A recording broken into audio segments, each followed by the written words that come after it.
to choose a kiddo for a Principal's Award, and my Principal's Award goes to Jocelyn Kegler.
Good evening, everyone. This is Jason. Good evening. Dr. Reynolds, how are you, sir? Doing well, thank you. I think the rest of cabinet is jumping on here shortly. Okay.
Okay, so we have already convened back into our public session.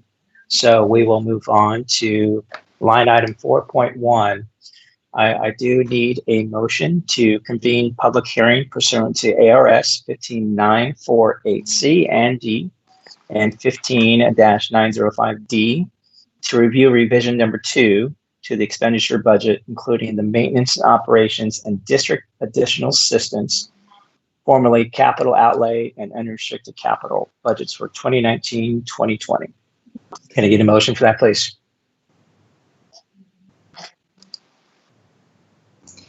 I move that we convene public hearing pursuant to ARS 15948C and D and 15905D to reconvene revision number 2 to the expenditure budget, including the maintenance and operations and district additional assistance, formerly capital outlay and unrestricted capital budgets for 2019-2020.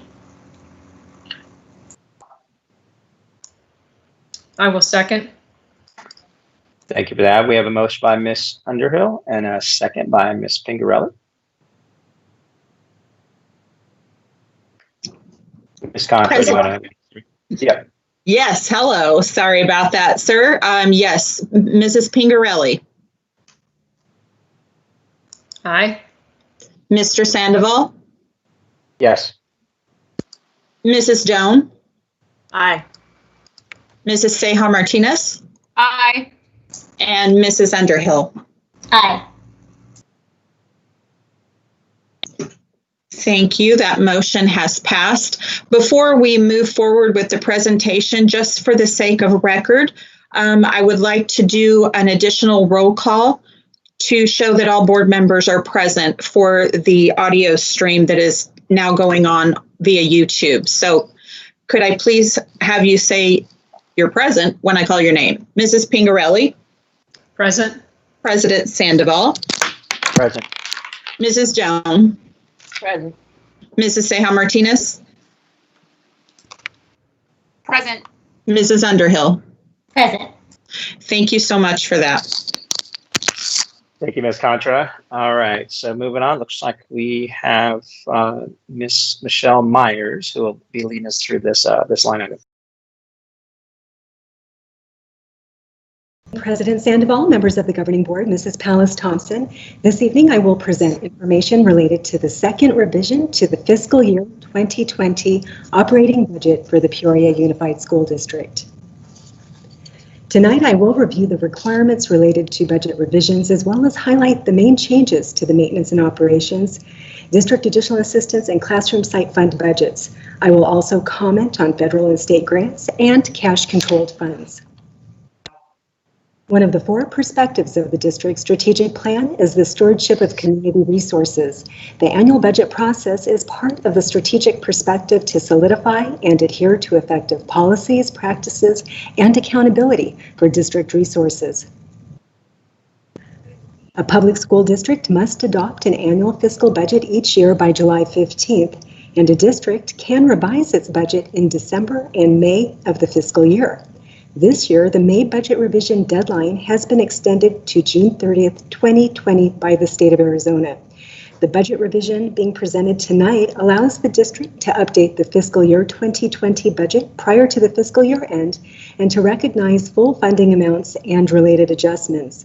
I would like to thank the district's budget analyst, Veronica Fabella, for her assistance with the second budget revision.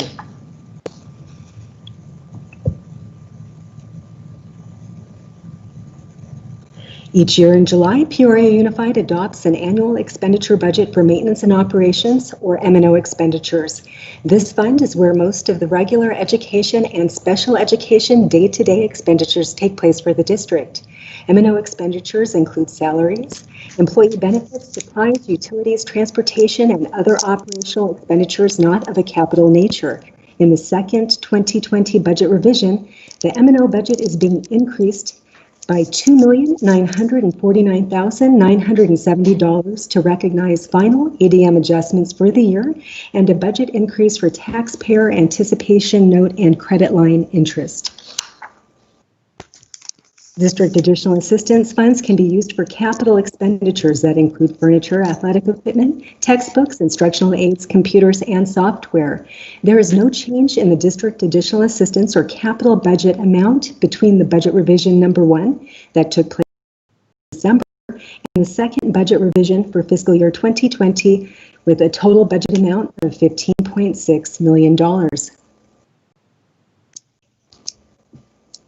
The Classroom Site Fund is prescribed by Arizona Revised Statute 15977 was established in 2002 to account for the portion of state sales tax collections and state trust land income provided to school districts as an additional source of funding for teacher salary increases.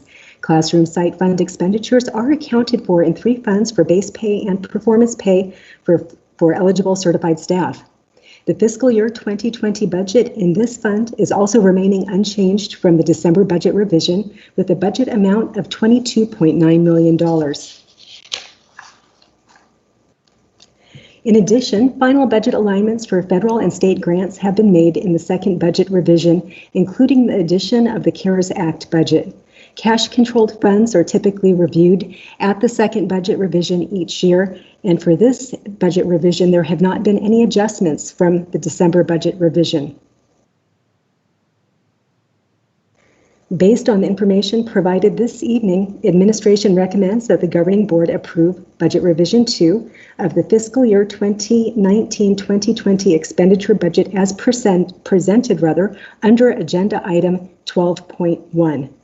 I am available at this time to answer your questions, And I will also ask if there are any public comments that have been submitted, as this is a public hearing. Thank you. Thank you, Mrs. Myers. Board members, Ms. Stone, any questions, comments for Ms. Myers on the revision? Thank you, Ms. Myers, for an excellent presentation and information as always. I have no questions. Thank you. Thank you, Ms. Stone. Ms. Underhill. Yes, thank you again, Ms. Myers, for your presentation. And I didn't see anything that was concerning at all, so I don't have any questions at this time. Thank you. Thank you, Ms. Underhill. Ms. Pingarelli. I have no questions. Thank you. Thank you. Ms. Sarah Martinez. None at this time. Thank you. Thank you. And I don't have any questions. Please confirm, but I don't believe we have any public comment tied to this line item. Thank you, President Sandoval. No, there is no public comment tied to this line item. Perfect. Thank you very much. All right. So with that said, Ms. Myers, thank you very much for your time and as always, just being very complete and comprehensive in your report outs to the board. So that said, I need a motion going down to 5.1. Actually, sorry, before we go into motion, I do need, we need to vote on this, right, Ms. Contra? President Sandoval, members of the governing board, I believe you will motion to conclude the public hearing, and we do have an agenda item 12.1, where at that point the governing board would approve the revision. Thank you. Yep, I do see that. Thank you for that. So that said, what I do need at this point is a consideration to adjourn public hearing. I just need a motion to adjourn.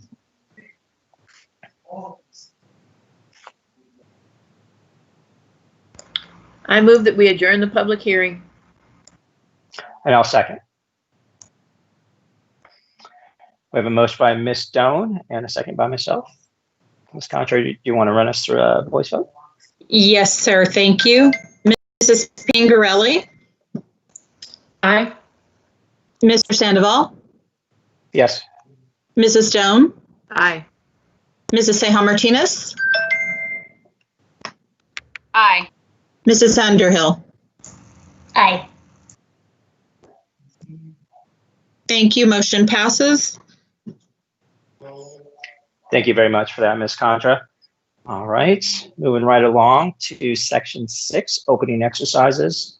6.1, moment of silence, and then the Pledge of Allegiance. That's Ms. Pingarelli. Can you, would you mind leading us in the Pledge of Allegiance, and then, you know, and the moment of silence. Sorry. So at your comfort, you know, and start the Pledge of Allegiance. You give us a moment just to acknowledge still those families that are out there who are in need and have been impacted by this pandemic. Thank you. Thank you very much. Please join me in the Pledge of Allegiance. I pledge allegiance to the flag of the United States of America and to the republic for which it stands, one nation, under God, indivisible, with liberty and justice for all. Thank you for that. Moving on to section 7, address the agenda and consider adoption or recommend changes. Any board members need to make any changes to the agenda? Ms. Stone? No, thank you. Ms. Underhill? No, thank you. All right. Ms. Pingarelli? No, I'm good. Thank you. Ms. Sarah Martinez? None at this time. Thank you. I don't either. All right, moving along to recognitions. 8.1, recognitions. Ms. Perry. President Sandoval, there are no formal recognitions. Okay, thank you for that. All right, moving on to 8.2, board comments. Ms. Stone? I don't have anything this evening. Thank you. All right, thank you. Miss Underhill.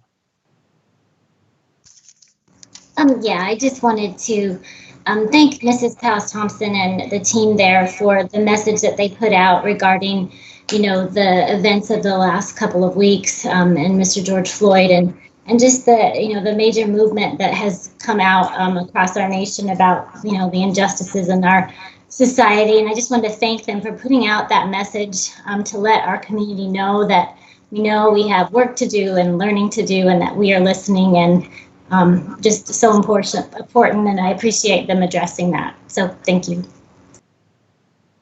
Thank you, Ms. Underhill. Ms. Pingerelli? No comments. Thank you. Ms. Sayre Martinez? I do. Thank you so much.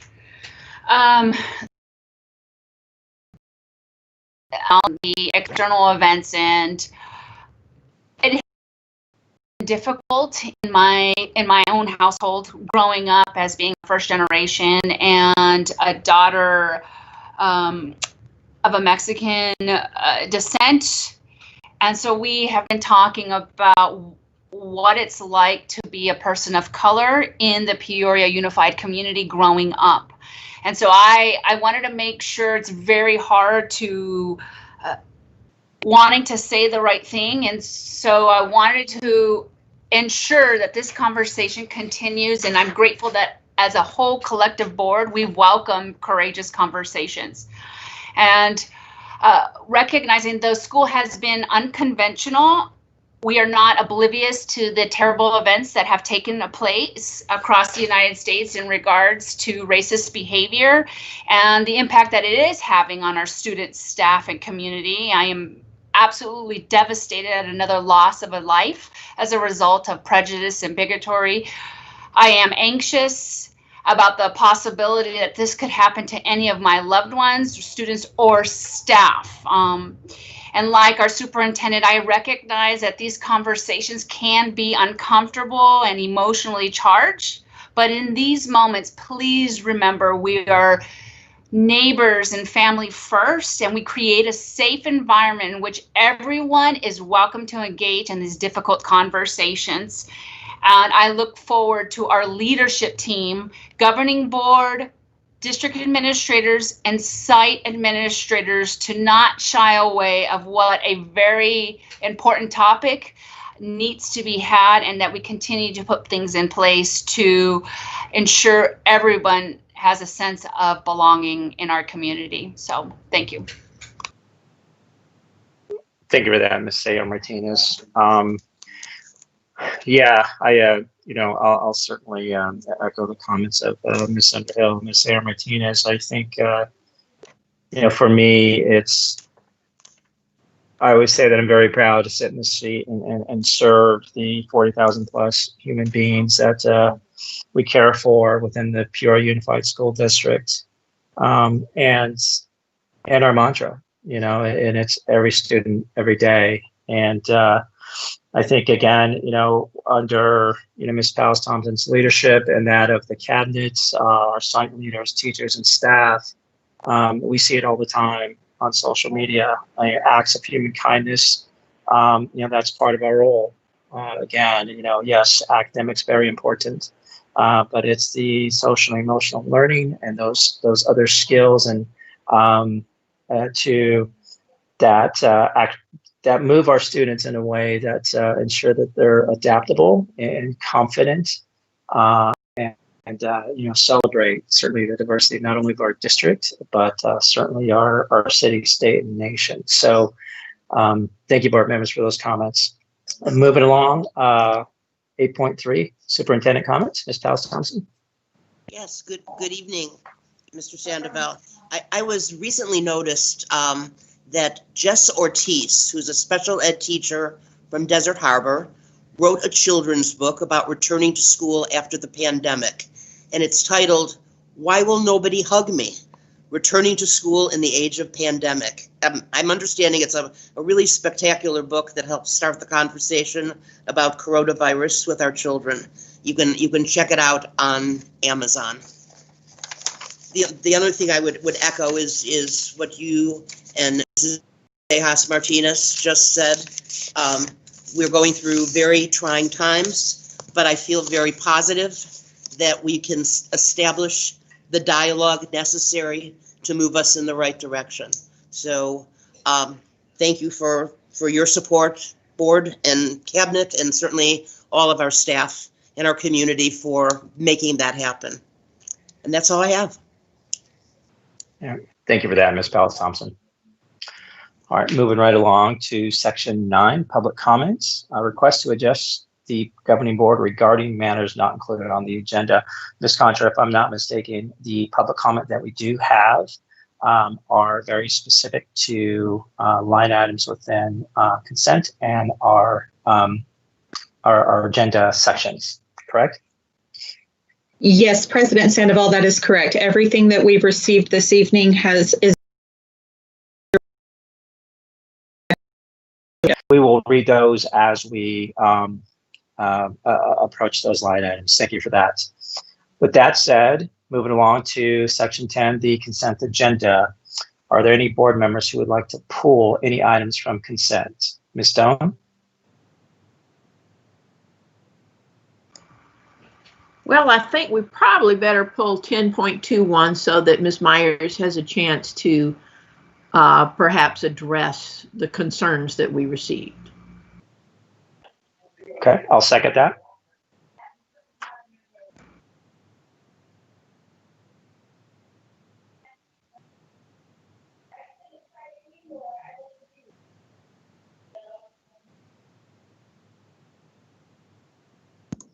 Will this be the only item being pulled from consent before I change the motion? No, sorry. Moving along, Ms. Underhill, any items that you would like to pull from consent? No, just that one. Thank you. You're welcome. Ms. Pingarelli? No, I'm good. Okay. Ms. Sam Martinez? At this moment, I do not. I've been informed by Dr. Reynolds that there is the HR report, but as a result of another agenda item, we can later tackle the GCQC in that item. So I will wait.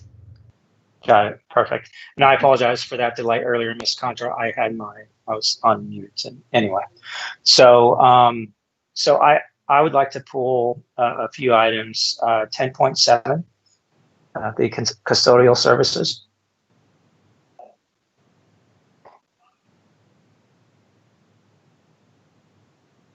I just need a second if anyone agrees with that. I second. Thank you. As well as 10.9, the IGA with City of Peoria regarding the fireworks.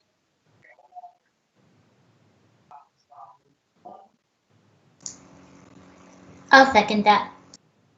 Thank you, Ms. Underhill. Okay, with that said, I need approval. I need a motion to approve the consent agenda minus 10.21, revolt space 10.7 custodial services, and 10.9, the IGA with City of Peoria.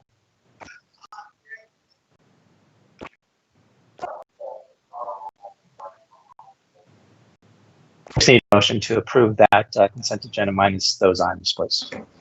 I move to approve the consent agenda minus item 10.6, 10. Sorry, lost it. 10.21 and 10.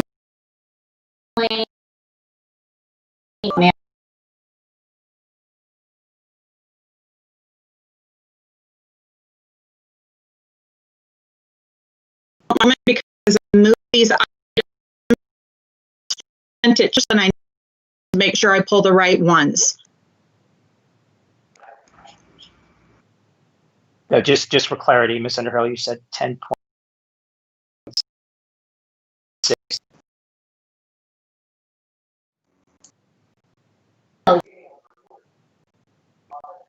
We need a second on that. I'll second it. Thank you, Ms. Stone. Thank you, Ms. Stone. Uh-huh. So we have a motion from Ms. Underhill to approve the consent agenda minus 10.21, 10.7, and 10.9, and a second by Ms. Stone.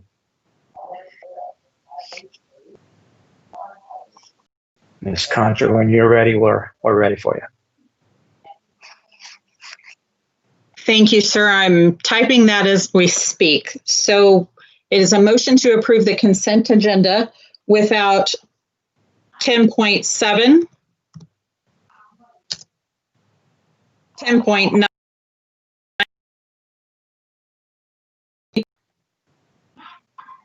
Could you please repeat? Could you please repeat the Ms. Underhill? Thank you. Second by Ms. Doe.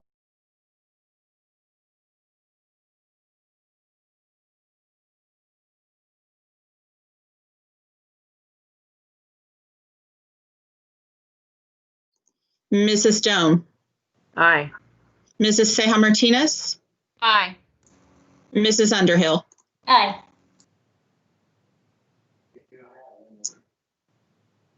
Thank you. Passes. So, Ms. Contra, do you have the new numbers for the items that were removed, or should I just refer to them by their original labels? No, there are new numbers, and if you refresh your screen, it will probably show up for you, but to keep things on track, the first is 11.1, results-based funding, certified teacher and site administrator stipends. And this item we do have public comment on. Okay, if you could read those for us, that'd be great. Thank you. The first public comment I have this evening is from Ms. Trina Berg regarding this item. Good evening, President Sandoval and members of the governing board. My name is Trina Berg, president of the Peoria Education Association. PEA has concerns over the decision to award administrators and teachers a stipend for the results-based funding who were not on the campus the year the school qualified. All of the funding should be awarded to the teachers and administration who worked hard for those results, and to reduce their stipend by any amount to reward teachers that were not involved in the work is unfair and unreasonable to those who earned it.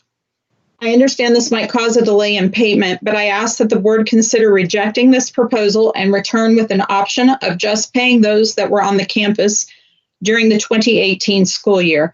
Thank you for your consideration. The next public comment on that line item is from Ms. Julie Philbrick. If I understand correctly, this money was intended for teachers who taught between 2017 and 2018 and achieved their goals by proving success with performance-based results. Why is it fair that teachers who taught during a certain time period have to share that with earned money with others? And considerable amount of time went into creating and executing lessons to increase student performance. Almost every teacher at my school worked additional hours and spent their own money to enhance instruction. I feel that this should have been made public knowledge to all teachers who taught at the qualifying schools during the qualifying time period. I will be contacting our AEA representatives in the matter to ensure the monies go to the proper recipients. The next comments from Ms. Patricia Morris. It is unclear to me why the RBF stipend would be divided up with another teacher who was not part of the education process for the year it is being awarded.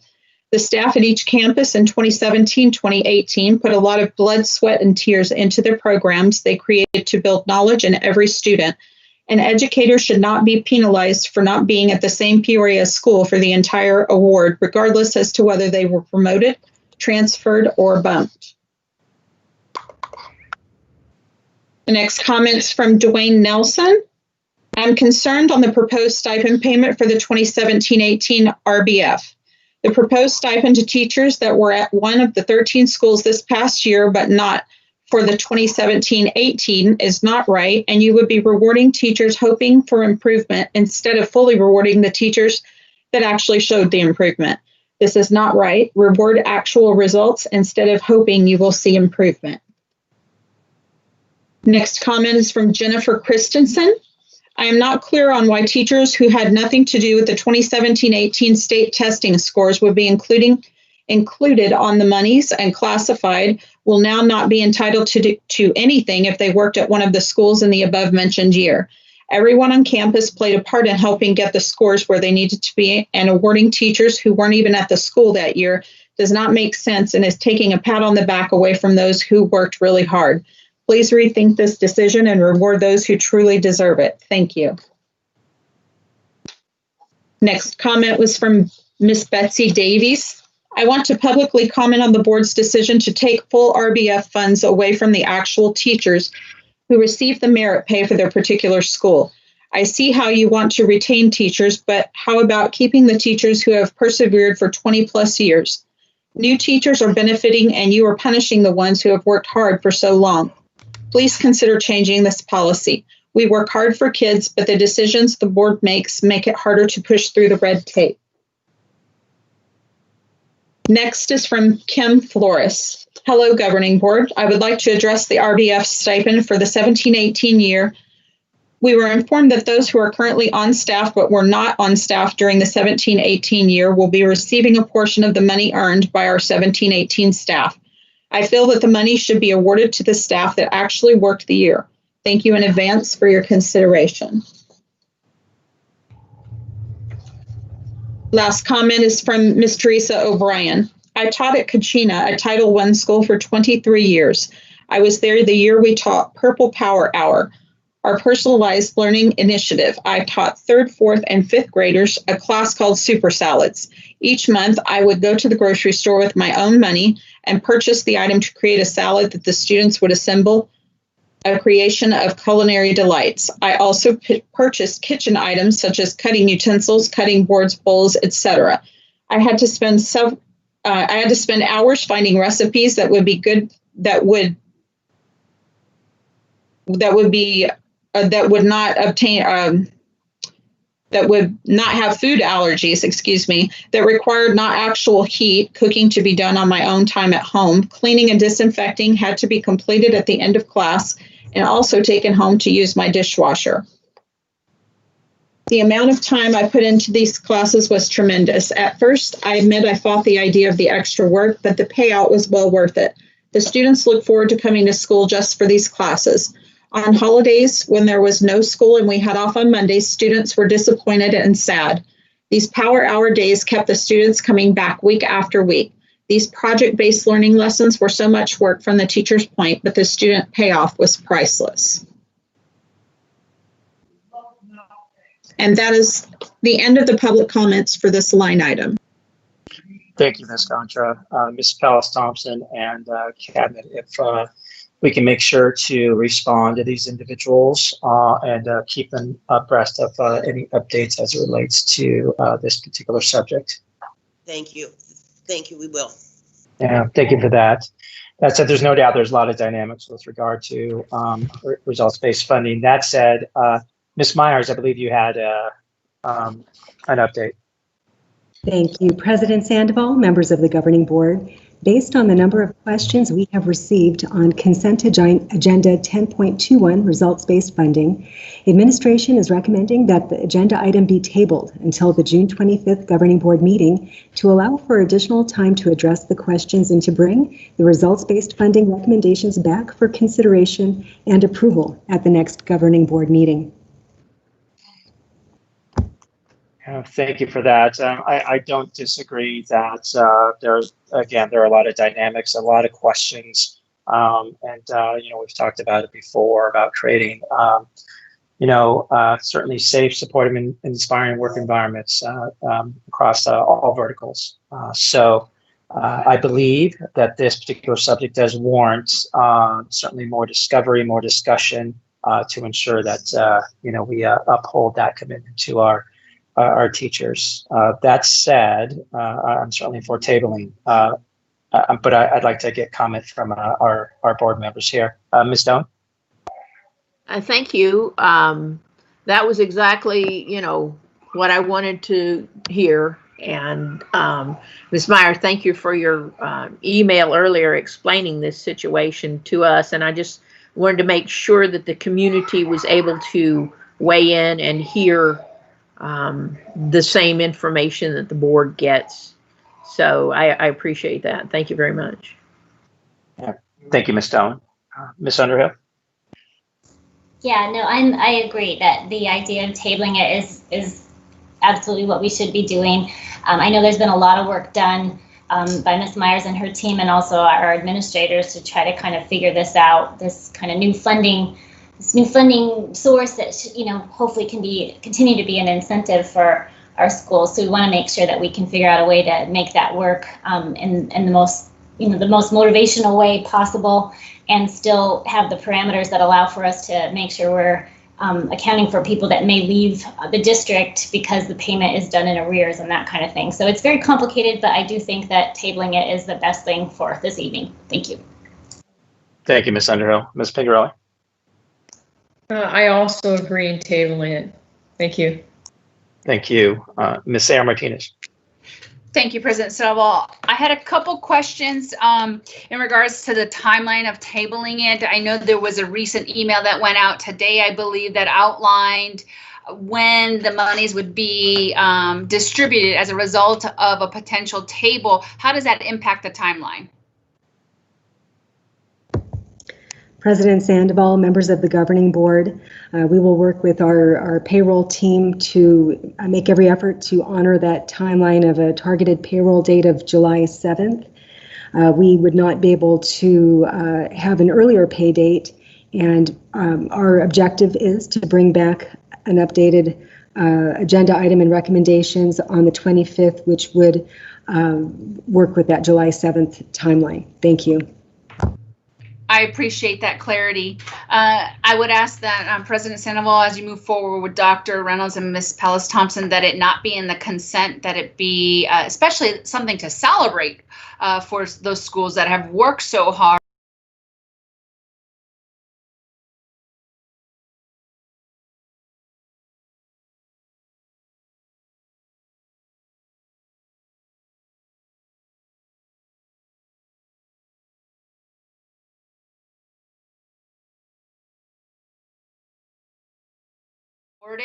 The funds.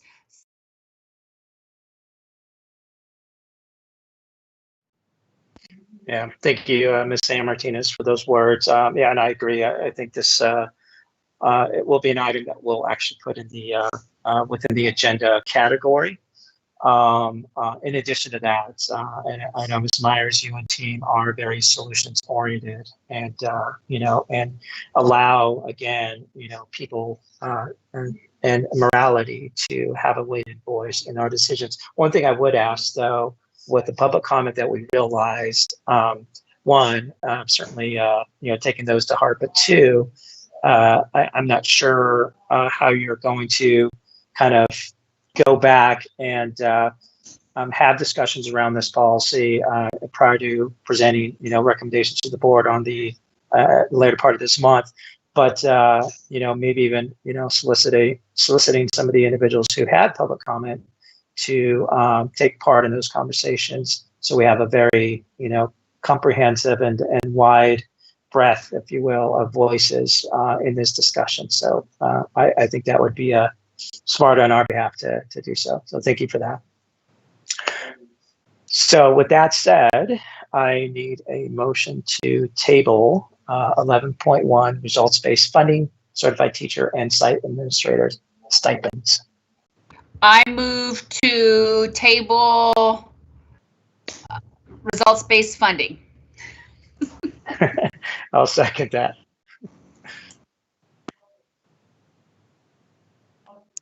So we have a motion by Ms. Saya Martinez, second by myself, to table results-based funding. Thank you. Mrs. Pingerelli? Aye. Mr. Sandoval? Yes. Mrs. Stone? Aye. Mrs. Seja Martinez? Aye. Mrs. Underhill? Yes. Thank you. Motion to table passes. Thank you, Ms. Contra.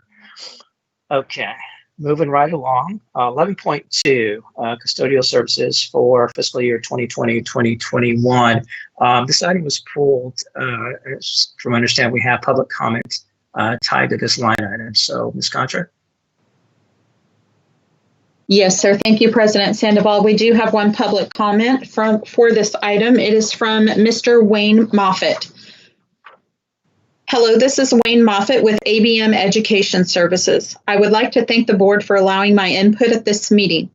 ABM has had the privilege of partnering with Peoria Unified School District as their custodial services provider for the past 5 years. We met with the district's facility team today to plan an exit strategy and create the most seamless transition possible, offering the best chance of success for the district and the newly awarded contractor, CCS. At this time, I would like to thank the administration and facility team for allowing ABM to be the district's custodial partner for the past 5 years. Thank you. Thank you for that, Ms. Pallas-Thompson. I'm sorry, Ms. Contra. Sorry. Ms. Pallas-Thompson and cabinets, that's a very professional and mature response to our decision here regarding custodial services. So that said, if you can make sure to respond to his comment and let him know how much we appreciate his kind words and certainly his work done as an organization. We appreciate it. We certainly will. Thank you. Thank you for that. With that said, I do need a motion to approve, or if there are questions, comments, let's do that first. Ms. Stone, any questions, comments on custodial services 11.2? No, I don't have any. All right, thank you. Ms. No, I don't have any. Thank you. Thank you. Ms. Pingarelli? No, I'm good. Thank you. Ms. Sayre Martinez? None at this time. Thank you. I don't either. So at this point, I motion to approve custodial services for fiscal year 2020-21. I move that we approve custodial services for fiscal 2021. Okay. I will second. Thank you, Ms. So Ms. Contra has motion that we approve 11.2 custodial services for the year 2020-2021. The second by Ms. Pingarelli. Thank you, President Sandoval.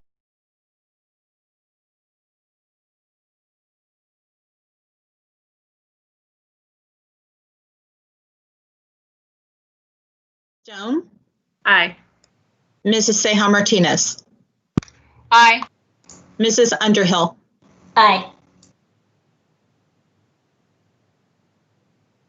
Thank you. Motion passes. Perfect. Thank you very much. All right, moving on to 11.3, City of Peoria Intergovernmental Agreement for a July 4th, 2020 fireworks celebration event. If I understand, we have an update, I believe, from Ms. Myers.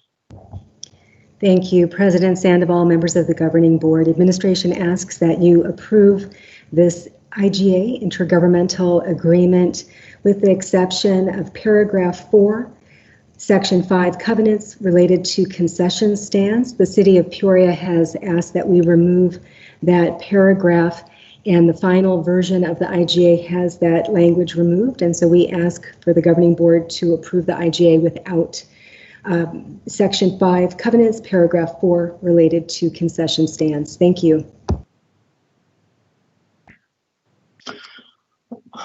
Okay. With that said, Ms. Stone, any comments, questions around that edit? No, thank you. All right, Ms. Underhill? No, that's fine. Thank you. All right, Ms. Pingarelli? No comments.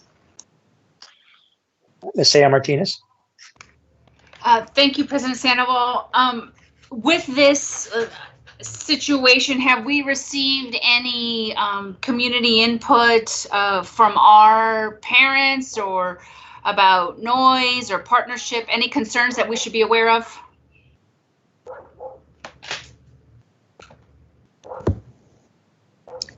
President Sandoval, members of the governing board, I'm not aware of any comments. I'll defer to Mr. Duguid or Ms. Airy if they've had any feedback. Thank you.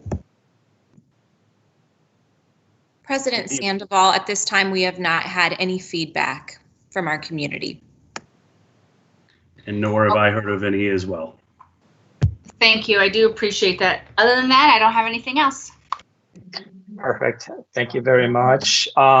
Ms. Contra, do we need to, never mind, we don't need to change the wording of this line item. The edits are done within the document, so it still reads, the way it reads is still appropriate. Yes? Yes, sir, that's correct. Okay, thank you. With that said, I do need a motion to approve 11.3 City of Peoria Intergovernmental Agreement for a July 4th, 2020 fireworks celebration event.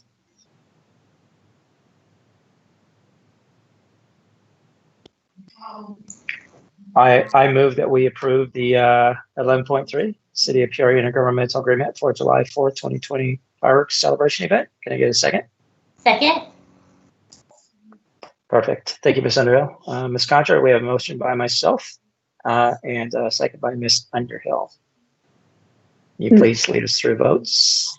Yes, sir. Thank you, President Sandoval. Mrs. Pingarelli? Aye. Mr. Sandoval? Yes. Mrs. Stone? Aye.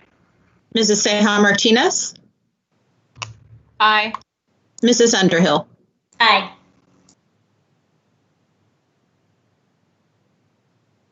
Thank you. Motion passes.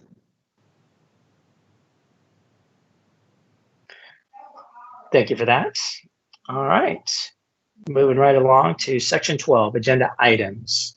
12.1, consideration of approval of revision number 2 to the expenditure budget, including maintenance and operations and district additional assistance, formerly capital outlay and unrestricted capital budgets for 2019, 2020. So we have Ms. Michelle Myers. Ms. Myers? Thank you, President Sandoval, members of the governing board. I do not have any additional information to add at this time.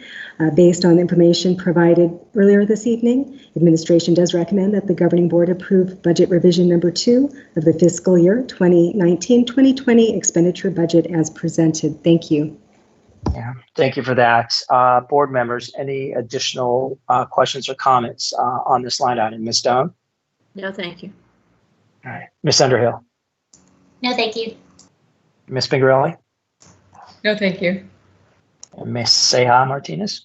No, thank you. All right, thank you. I don't either. So I need a motion to approve 12.1, the consideration of approval of revision number 2 to the expenditure budget, including maintenance and operations and district additional assistance, formerly capital outlay and unrestricted capital budgets for 2019, 2020. I move that we approve revision number 2 of the expenditure budget, including maintenance and operations and district additional assistance, formerly capital outlay and unrestricted capital budgets for 2019 and 2020. Second. We have a motion by Ms. Underhill and a second by Ms. Stone. Ms. Contra? Thank you, President Sandoval. Mrs. Pingarelli? Aye. Mr. Sandoval? Yes. Mrs. Stone? Aye. Mrs. Seja Martinez? Aye. Mrs. Underhill? Aye. Thank you. Motion passes. Thank you, Ms. Contra. All right, moving along to 12.2, Superintendent's Performance-Based Compensation for 2019, 2020. And we have Dr. Carter Davidson. President Sandoval, members of the board, Ms. Pallas Thompson. This agenda item 1, Mr. Sandoval, would be appropriate for any one of our governing board members to make a motion based on conversation from executive session that would allow us to essentially move or not move on Ms. Pallas Thompson's performance pay. Perfect. Thank you for that. Board members, I know we spent some time really taking a deep dive into Ms. Pallas Thompson and the performance over this this most recent academic year, but definitely want to go through everybody and get any additional comments, questions. Then we'll go to a vote. Ms. Doan? Well, I can only say that I have been very happy with Ms. Pallas Thompson's work and that she has been a great asset this past year, as well as at the rest of the time, but this past year is what we're talking about. So I'd like to say that in my mind, Ms. Pallas Thompson has definitely met the requirements for her performance pay, and she has gone over and above the call of duty and worked very hard. And so my opinion is that we should go ahead and move to approve her performance pay. Thank you for that, Ms. Stone. Ms. Underhill? Well, I absolutely agree with Mrs. Doan. I just feel that we were so fortunate as a district to have Mrs. Pallas Thompson during this very interesting time in our, community and our district over the last few years with Red for Ed, and then, worldwide pandemic followed up by, nationwide movement around injustice and all these different things she has handled with grace. She has continued moving forward on our strategic plan, making progress in all four of the, the pillar areas of student success, safety and well-being, community connection, and stewardship of resources.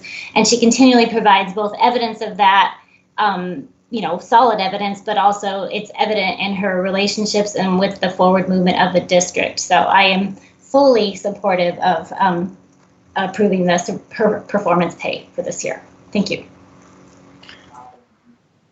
Thank you, Ms. Underhill. Ms. Pingerelli? Thank you. Yes, I just wanted to say that Mrs. Pallas Thompson has met our criteria for full performance pay for the 2019-20 school year, and I am saddened that we will only have one more board meeting with Ms. Pallas Thompson. So I'll leave it at that, and I'll have more to say on our next board meeting. Thank you very much. Thank you, Mrs. Pingerelli. Ms. Sehal Martinez. Thank you, President Sandoval. Miss Linda Pallas Thompson, you have done the impossible and have inspired thousands of students, educators, staff, and community members. You have exceeded expectations in developing others, embracing diverse insights, and driving outcomes with always having students first for this performance year. And out of all my decisions on the board, my decision to vote you as our superintendent has been my honor, and one I am the most proud of. And as a result, you have exceeded my expectations, and I am so grateful for your leadership. Thank you for those kind words, Ms. Sehal Martinez. Ms. Pallas Thompson, what my fellow board members have already stated, yes, absolutely, you've exceeded expectations without question across all categories, especially in a year that has realized so many dynamics. You lead with others in mind, and I've always said that. And you understand that leadership doesn't mean having a title or being in charge. It's caring for those in your charge, and you do that with fidelity and with an unwavering commitment to ensuring that every 40,000 plus of our human beings that we care for across PUSD feel empowered, inspired, and certainly supported as they go through the walls of PUSD. And your military mindset is just amazing. It's inspiring. And what I mean by that is, in the military, they give medals for those who put themselves in harm's way for the greater good of others. And you do that every day. And your ability to just connect and be relevant and lead with courage and a calming demeanor, is how we as a district have gone through this year, through the pandemic and even through the social injustice that we've seen on a national scale, and how you've continued to just ensure that PUSD is about every student every day, and we celebrate that the diversity across our district. So thank you again for being you, and for your heart, and it continues to be an honor to serve on this board along beside of you. So thank you for that. And along with my fellow board members, I am absolutely in agreement that you have met and really exceeded the goals, and certainly deserve for us to approve your performance-based compensation. At this point, I mean, Ms. Pallas Thompson, I would love to, if you would like to say any words, we'd love to give you the mic, if you will. Yes, Mr. Sandoval, thank you. I'm certainly honored, and I'm humbled, and I'm inspired by everything that you have done, you and the board have done to enable me and all of us to meet and exceed standards. But these were not just my performance goals. These were performance goals of our cabinet, our staff, our team. This year specifically, being and this is really emotional because this is my second to last meeting, but these goals were met because of everybody in this organization. And so to that fact, I ask Ms. Myers to help me donate this performance pay back to the district in whatever our greatest need is. And I know you can help me do that legally, so that I'm doing my last thing legally, if I can. But I just need everybody to know that it's because of you. We couldn't set goals from March 13th on. There was no way of doing that.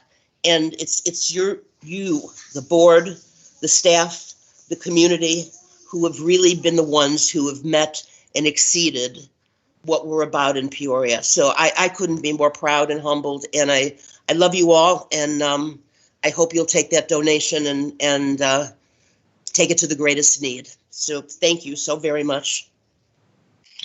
Thank you for that, and your generosity is not surprising.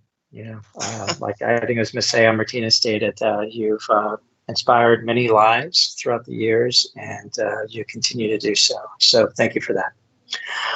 With that said, board members, thank you all for your kind words. I do need a motion to approve 12.2 Superintendent's performance-based compensation for the 2019-2020 academic year. I move that we approve the superintendent performance-based compensation for 2019-2020. And I will second. All right.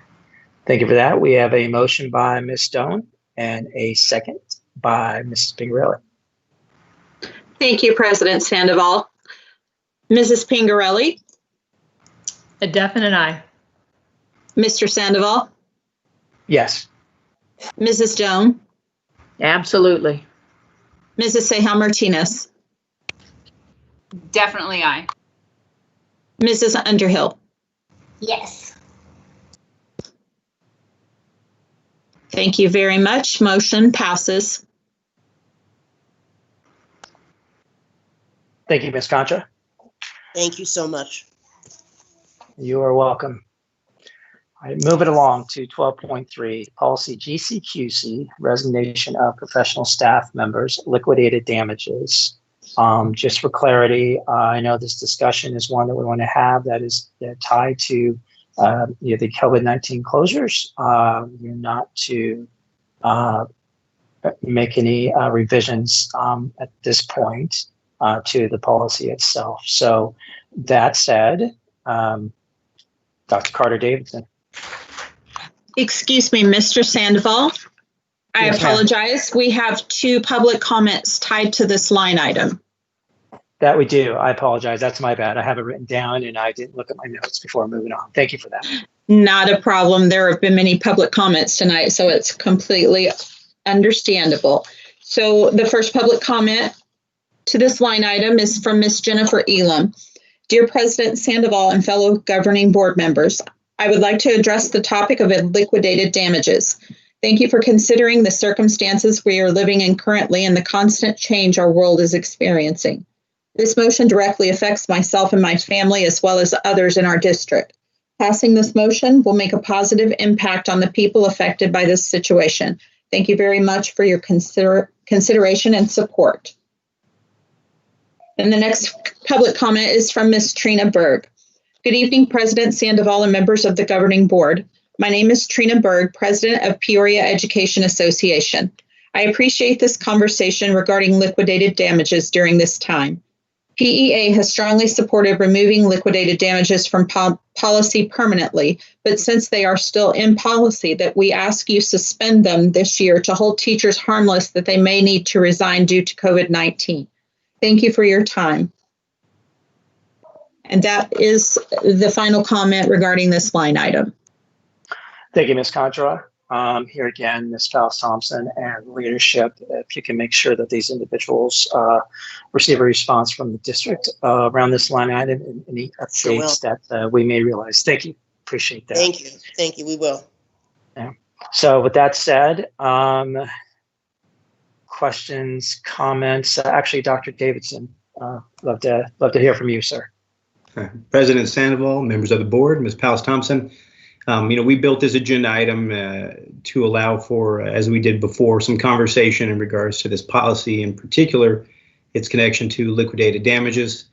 As you know, there are those 4 bullet points there, as well as a little bit of text that follows that ties exactly into some of the comments that you've heard from staff and others throughout the many years. Currently, last conversation, we did keep liquidated damages in the policy as well as in contract language. However, as a governing board, you certainly have a variety of options in front of you, whether that means to suspend the policy. I think I heard that in the most recent comment there, to change the amounts that human resources alongside payroll were to assess to our individual employees. So there's a lot of options, and certainly we work on behalf of the governing board. So I'll be here to answer any questions. Ms. Saya Martinez, I think you did note that you see the employees from last HR governing board report. We did bring them back on there just so the board could see the names associated with any type of possible changes to the policy that might come from tonight. So thank you, and I'll be here to answer any questions.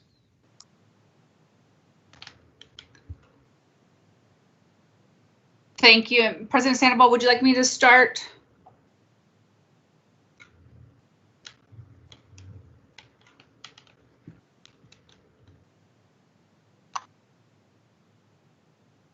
Sorry, Ms. Sayre Martinez, I was on mute. Absolutely, please.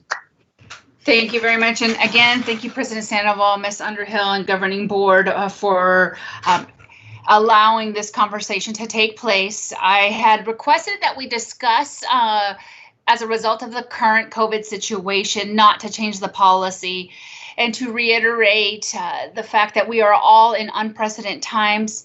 The timing of the contract that was released to our staff was near the closures of schools. So I'm going to ask that our board consider a time frame that we waive liquidated damages beginning when the governor announced closures of schools, and that was the week of March 16th through either the month of June, as we work through this information. I am up for conversation with considering any other options, but recognizing that we are here to serve our staff in the most unheard of, seen of a situation that any of us could plan for. So with that, I'll leave it to the floor that our board consider waiving liquidated damages beginning March 16th through March 30th as a result of COVID.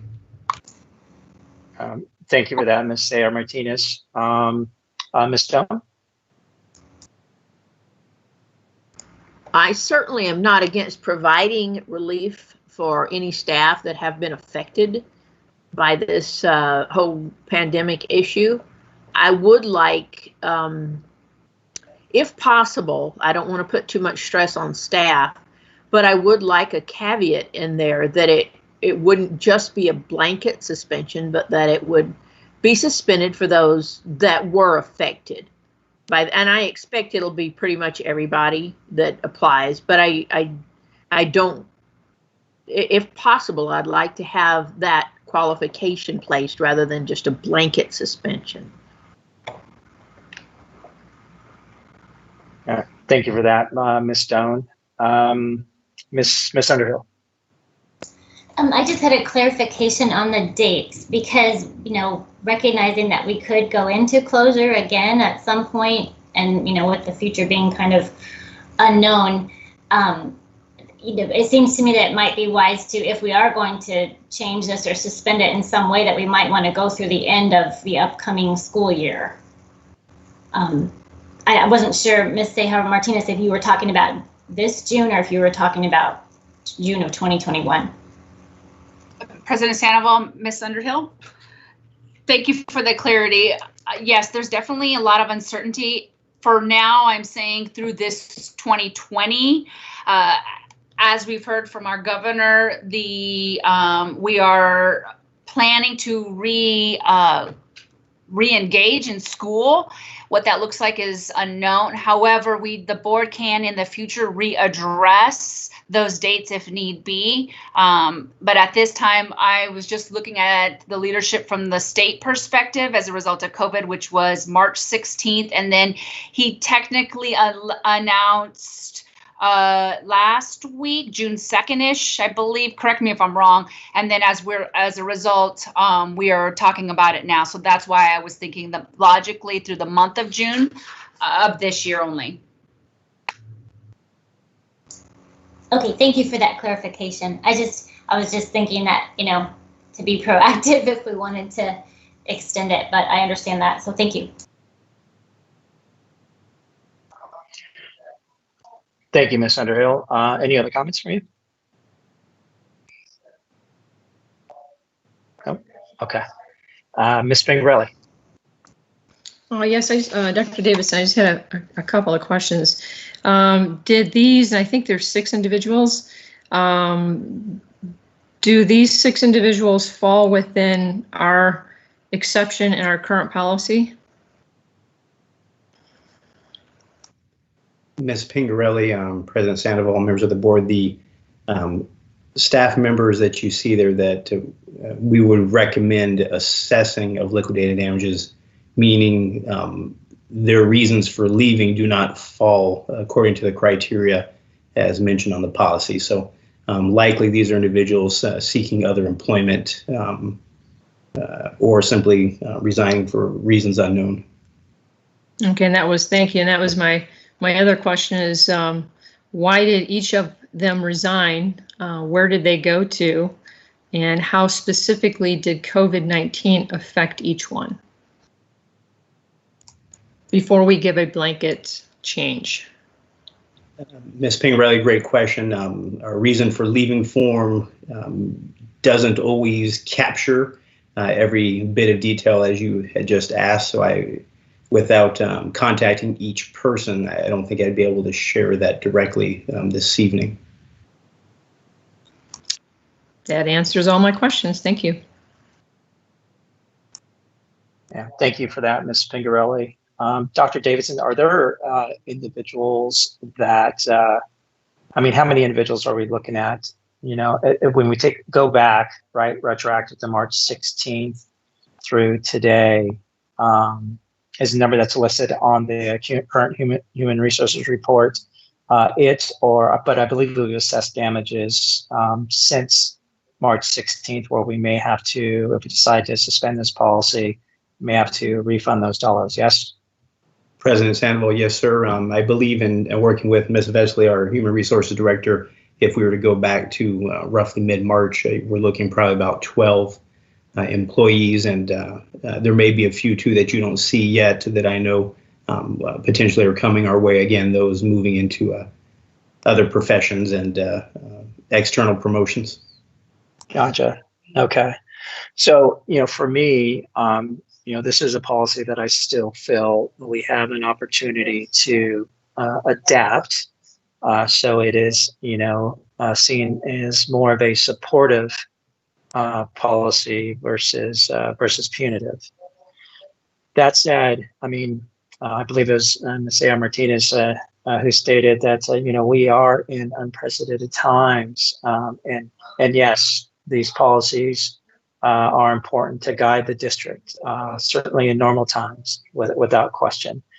But as I stated earlier in another discussion, we need to make sure that we allow morality to have a weighted voice in how we make adaptations to ensure that our teachers and staff, again, feel valued, and that we're putting them in positions to be again, I guess, safe, right? I think with certain individuals, whether they've decided to go to other employment, COVID-19 has, without question, there's a lot of individuals who have been impacted and are temporarily laid off. So, our teachers, our individuals in our district, potentially, maybe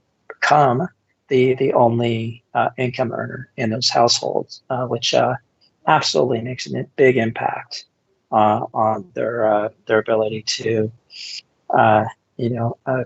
just care for themselves, their kids, et cetera. It does put them in adverse situations without question.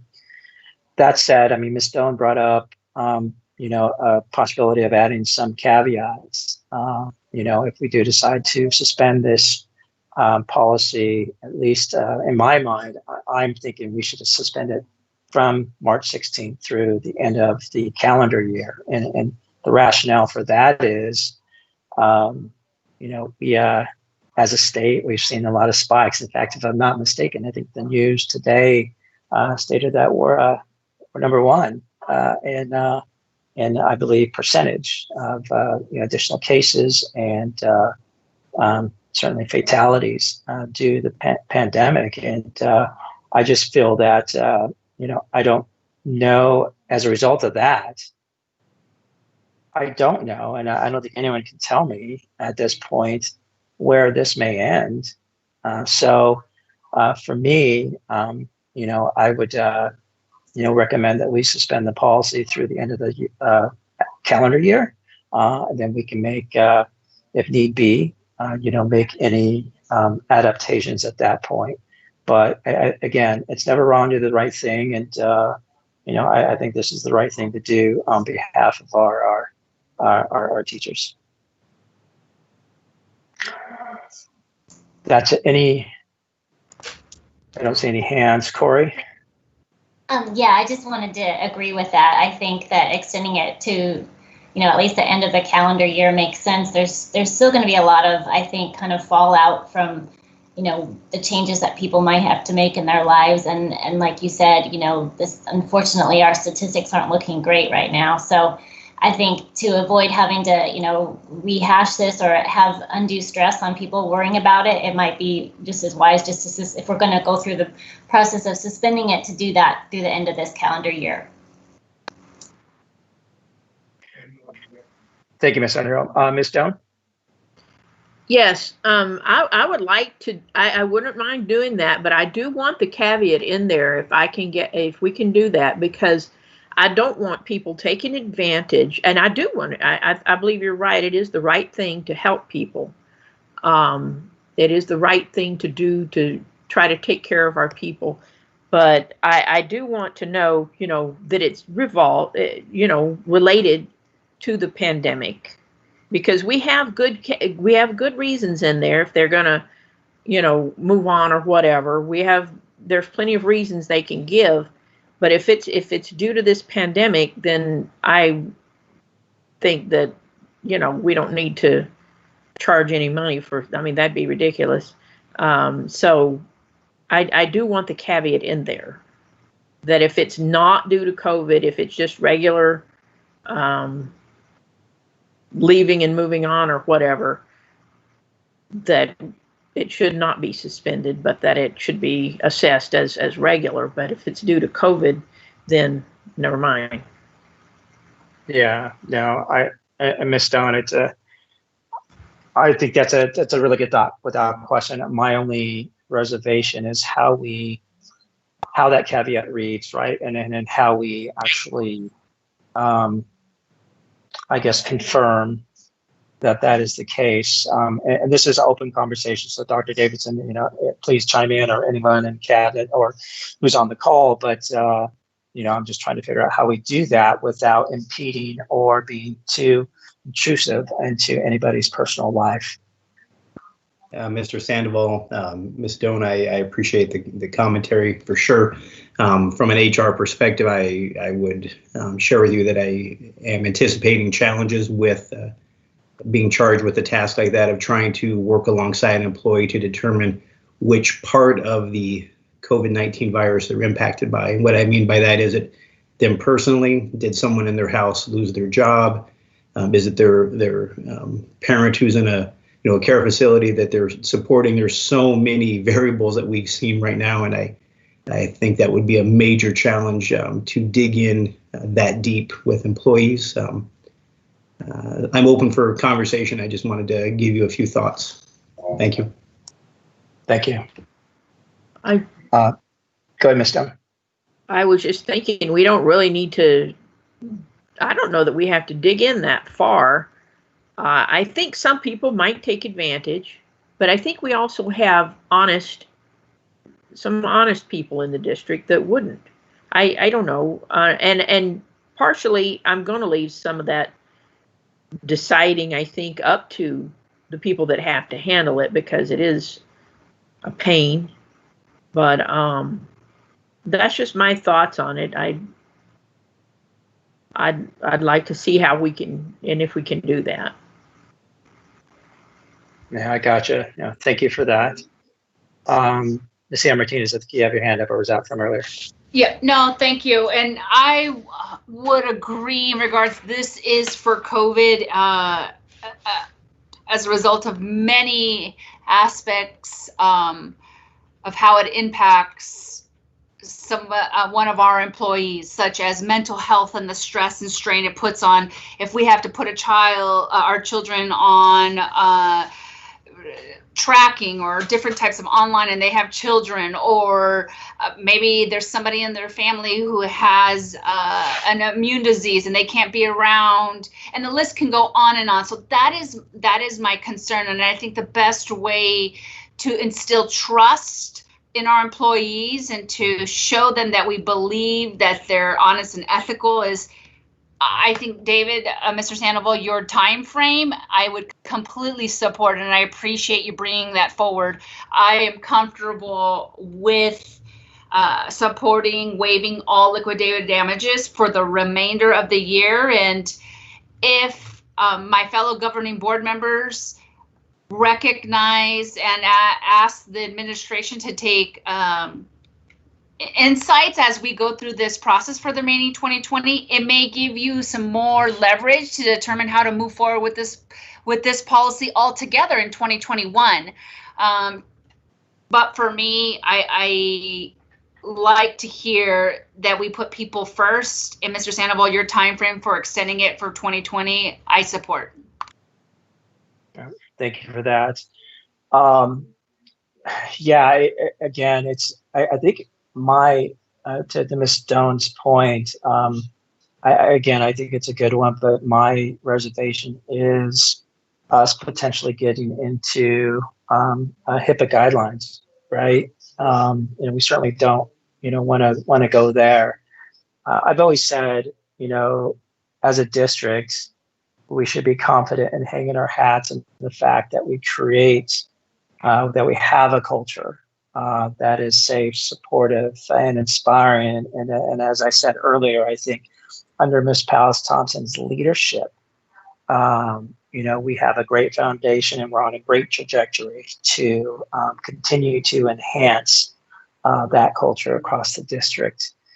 That said, I do believe, from a human kindness perspective, from morality, in light of what we're going through, I would recommend that we suspend this policy through the end of the 2020 calendar year, beginning March 16th. Ms. Stone, I think you have your hand up. Is that from earlier, or do you? Is that me? Okay. Yes, ma'am. Dr. Davidson? Yes, ma'am, I'm here with you. Okay. So do you believe that it would cause us to have a lot of trouble with HIPAA guidelines if we were to, we already asked them why they're moving on, but if it's about COVID, we can't go into any detail or anything like that, right? Ms. Doan, if I had the employee working through their own particular COVID scenario and working with our benefits department, and that information was protected, I would say we'd be okay there. But that's not the way our practice works right now in regards to employees who are attempting to or choosing to resign. I do not require health-related information. I would be honest with you, most of our employees are very honest. I think someone said that just a few minutes ago. Our employees are honest, and we do have very good conversations. So I don't anticipate a request like Mr. Sandoval making or others making, putting us in a bad spot with our employees. But bottom line, I do think, though, Ms. Stone, to your question, I think if we were charged to ask and to force the hand of the employee, it certainly could open us up to a variety of other conversations and ones that we could probably handle. I would certainly seek legal counsel before we went down that path, just to protect everyone involved. But again, it can affect in so many different ways. Yes, ma'am. So I thank you for clearing that up in my mind, helping me to. I knew it would be a difficult question to ask of staff. I wasn't going in, so thank you. Yes, ma'am. Thank you for that, Ms. Stone. Any other comments, questions? I don't see any hands. Ms. Sam Martinez. I would like to move that we waive liquidated damages beginning March 16th through December 31st, 2020. Second. Thank you, Ms. Underhill got me on that one. So we have a motion to suspend policy GCQC, resignation of professional staff members, liquidated damages, from March 16th, 2020 through December 31st, 2020. And that motion is set forth by or moved by Ms. Martinez with a second by Ms. Underhill. Ms. Contra, can you lead us through a voice vote, please? Yes, President Sandoval, thank you. Mrs. Pingarelli? Nay. Mr. Sandoval? Yes. Mrs. Stone? Aye. Mrs. Sehal Martinez? Definitely yes. Mrs. Underhill? Yes.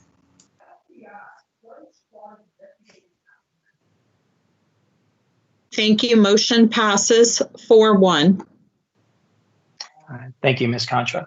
And thank you, board members, for the conversation.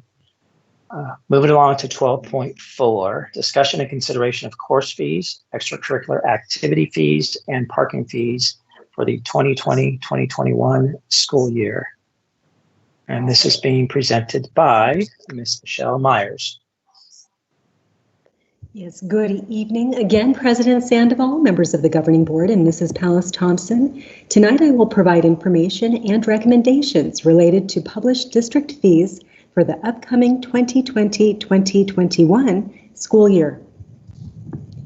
Attached to this agenda item are fee schedules related to course fees, extracurricular and program fees, food service fees, and facility rental fees, As part of this presentation, I will share the background and requirements related to fees in the district, as well as highlight recommended fees for next year, including changes for several of our high school course fees. District policy allows the district to charge fees for extracurricular activities, community education programs, as well as course fees for specific high school classes. Extracurricular activities are school-sponsored optional activities that may require an enrolled student to pay a fee in order to participate. Generally, any optional non-credit activity that supplements the education program of a school is considered an extracurricular activity per Arizona Revised Statute 15-342-24. A fee is a dollar amount paid directly to a public school for the support of extracurricular activities. A fee is no longer required for an activity to be eligible for tax credit. However, if a school decides to charge a fee for extracurricular activities, it must be no more than the actual cost of the activity and must be adopted by the governing board at a public meeting. The governing board must also authorize principals to waive all or part of a fee if it creates an economic hardship for a pupil. Next slide, please. Thank you. For the 2021 school year, field trip and summer activity passes for site-related summer programs, yearbook, and locker fees will remain unchanged from the current year. Educational competitions will continue to vary based on the program. There is also no recommended change in the amount that will be charged for participation fees for athletics or marching band. A new $10 CPR fee, lost and damaged technology device fee, and site-based miscellaneous fee have also been added for approval for the 2021 school year. There are 12 new high school fees for next year that include 7 new CTE course fees of $20 each and an IB Physics HL Science fee of $20 to cover the cost of supplies and class-related expenses. There are also 4 new math course fees of $30 per class to cover the cost of supplies and related expenses. In the area of food service, there are no recommended fee increases for the 2021 school year. Lunch and breakfast prices will remain $2.75 and $2.50 per meal for high schools and elementary schools respectively, and breakfast will remain at $1.75 for high schools and $1.50 for elementary schools.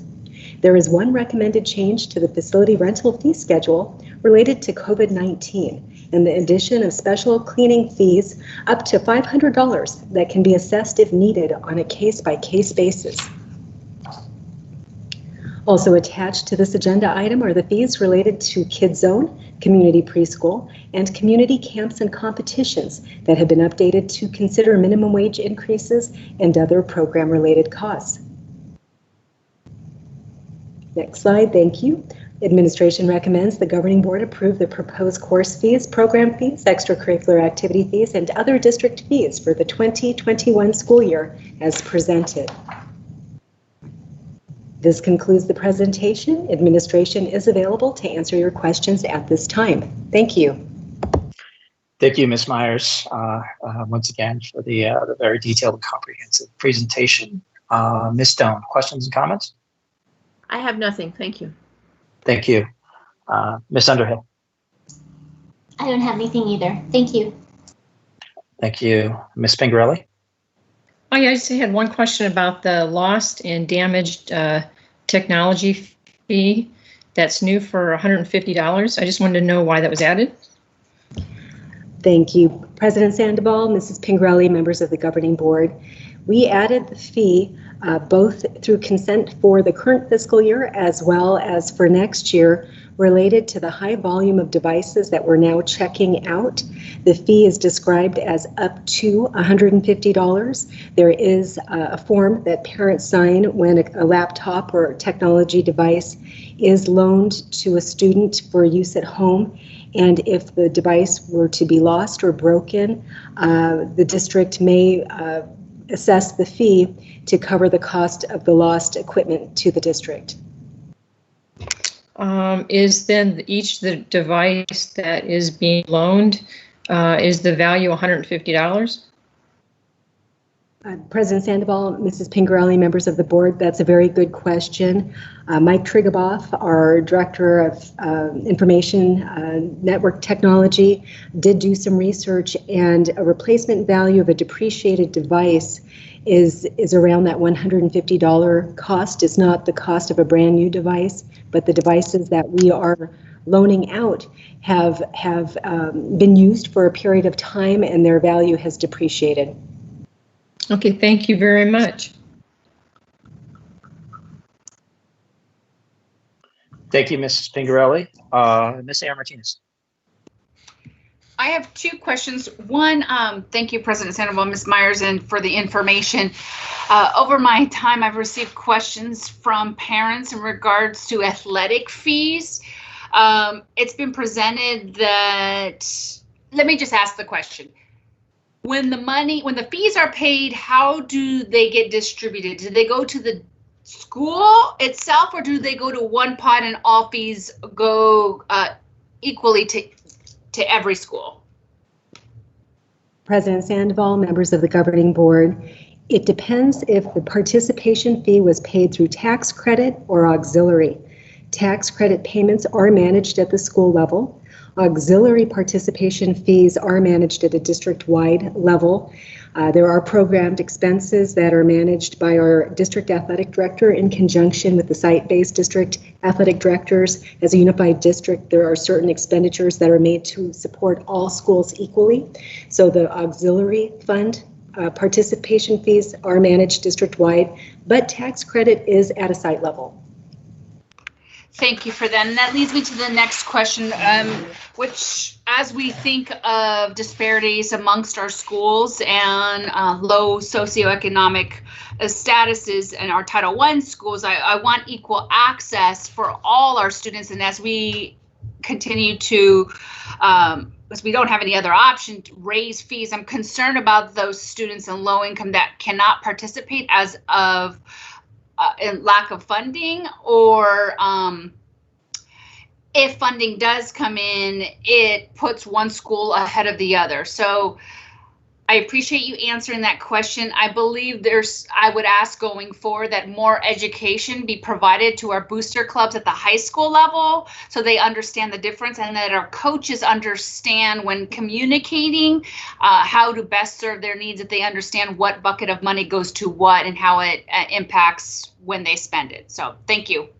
Thank you. And President Sandoval, Mrs. Ceja Martinez, our district athletic director, Mr. Mark Ernster, it does work very closely with the site-based ADs on their budgets and understanding what each fund can be used for. I will say that it has been a number of years, 6+ years, since we have last raised our athletic participation fees. And in addition to that, site principals do have the ability to waive a fee, be it in part or fully, if there's a hardship for the student. Thank you for that, Ms. Myers. And if and I'm assuming there are clear procedures for principals to actively seek out these students, because I know just having a teenager, he would never ask for help. So it really is reliant on the adult to play an active role in advocating for those children. Are those guidelines clear for our site administrators and staff? Thank you, Mrs. Ceja Martinez. I'll ask either Mr. Duguid or Dr. Bell to answer that question. Thank you.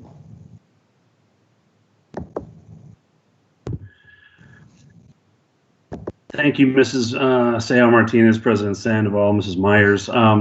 You know, as a building level principal, assistant principal, serving 4 different schools in my time as a site administrator, that was always very obvious to me. And in my coaches meeting that I had at the beginning of each school year, I made it very obvious to them that that if that were the case, and they needed to not only address that with the students but with the parents, just as a comment to them going forward, that if they could not pay the fee, that to please let the coach know, who would let me know, and we would certainly take care of it. So it was very obvious to me in 4 different areas. 4 different schools.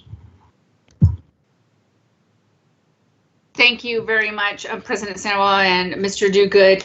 I'm just going to continue to bring awareness. I would like our new athletic director to also provide that training, more insight. We can never over communicate that. We don't want to have a child slip through the cracks because they could not afford to pay for any one of these events. So I really appreciate you bringing that to my attention.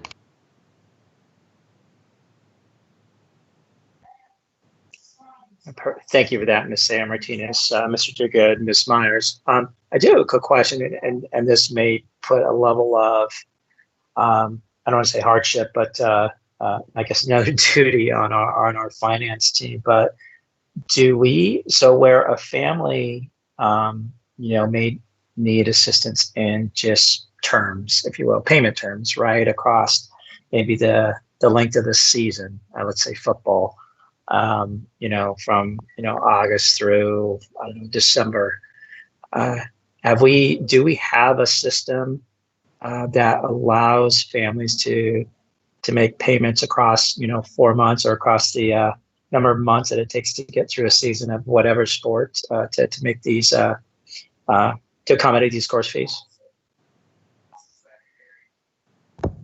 President Sandoval, members of the governing board, I do believe that if there is a situation at a high school that the high schools have allowed a student to make payments. So our sites are very aware of our students' needs, and they're always willing to work with them. I will also mention that with our extracurricular activities, we're very fortunate. Our M&O override helps support those activities as well. And that also helps us maintain a lower fee and not to have to raise that fee for our students. Gotcha. That's great. Thank you for that. I appreciate it. Very good. Any other questions, comments for Ms. Myers, board members? All right. It looks like. Oh, Ms. Underhill, you're good? Yes, I'm good. Thank you. Okay, got it. All right, Ms. Myers, thank you very much. This is a actionable item. So with that said, I do need a motion to approve the course fees, extracurricular activity fees, and parking fees for the 2020-2021 school year.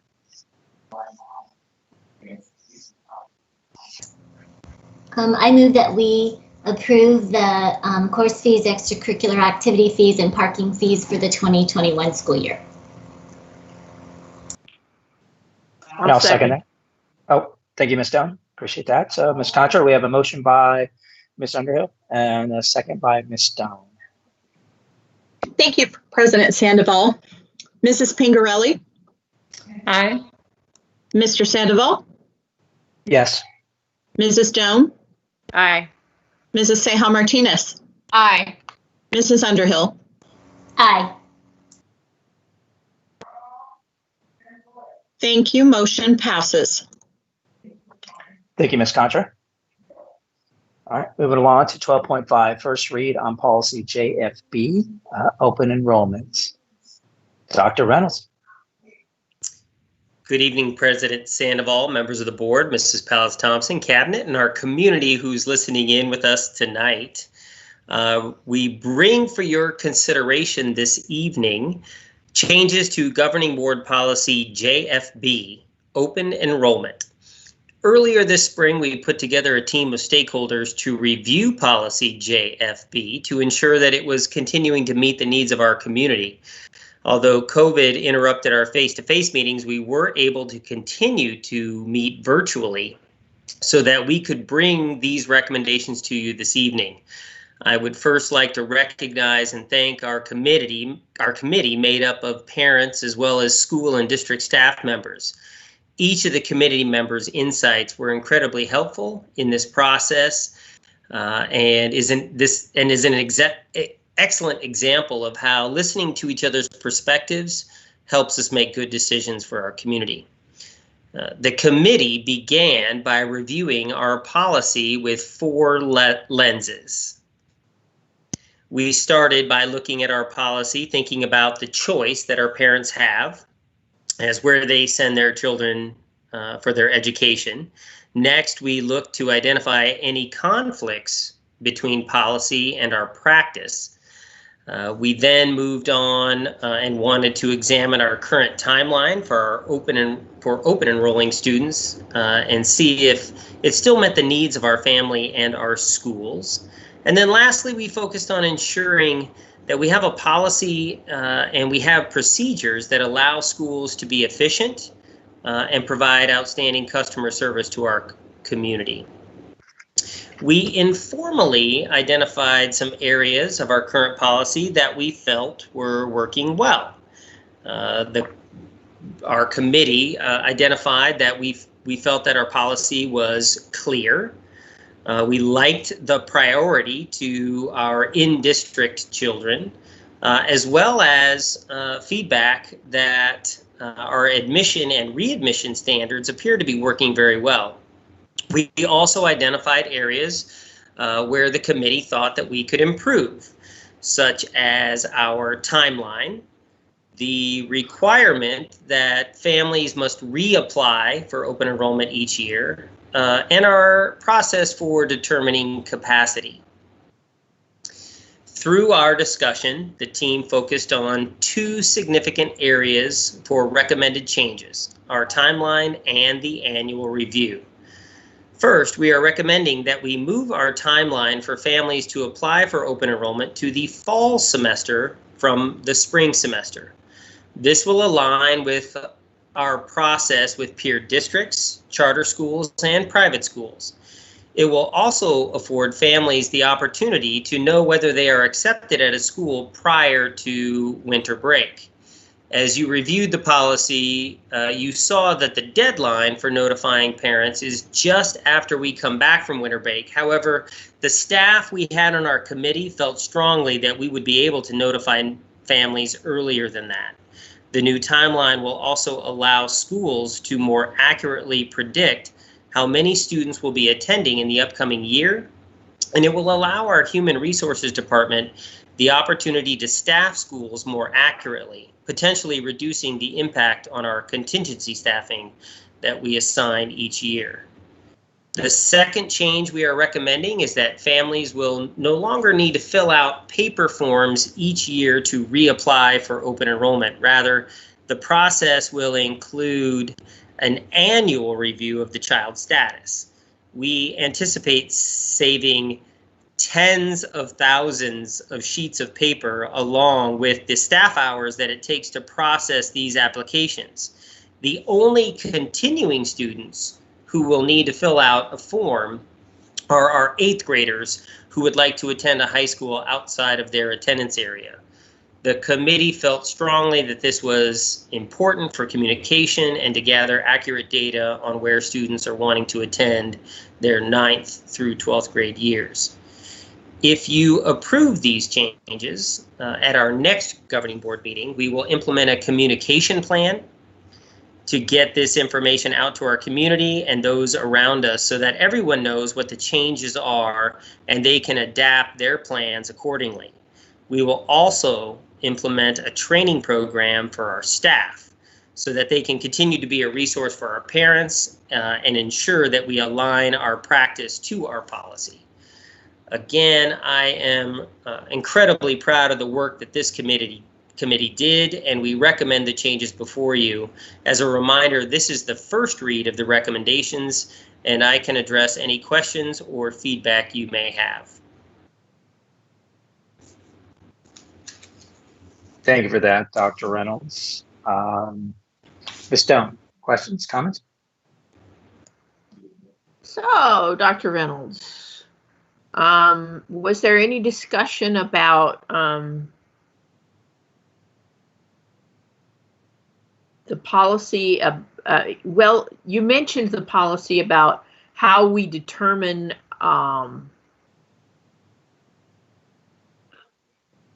our open enrollment as far as space and how many students we have. What was the discussion regarding that? So As I mentioned to Mrs. Pingarelli in an earlier conversation at a previous board meeting, we have a policy in place to determine capacity in our buildings, and that practice of bringing that recommendation of capacity to the board has been intermittent. And so part of our training will be to ensure that we consistently bring to the governing board a recommendation for capacity in each of our schools. And so I can assure you that that will continue into the fall semester. I believe it is in the, we are required to bring that to you according to the policy change by the last Friday in September. Okay, and that will be correlated with applications for open enrollment? So we don't necessarily consider applications for open enrollment to our capacity. What we will do is bring recommendations on whether a school is open to open enrollment or closed to open enrollment based on its capacity. We have several schools right now who we have closed to open enrollment due to the fact that they are at capacity or over capacity. Yes, and so is this in any way going to help address some of the at or over capacity schools? Well, that's I mean, you know, sure, opening up some of the other schools or whatever. I don't know. Yeah, no. So it definitely, you know, if we ensure that we are following policy and we have consistent practices, I think it will definitely help making sure that we don't add students to a school that is either at or over capacity. It certainly will not help a school where the families who live within that attendance zone are growing at a rapid rate. This open enrollment policy won't help that. It will allow us to say school X is closed to open enrollment, and therefore allowing more room for the students who currently, the families who currently live there. Thank you.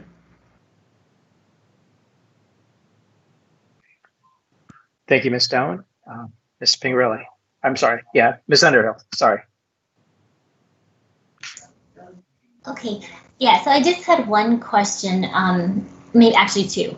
So on the, I think it's great that they don't have to reapply every year.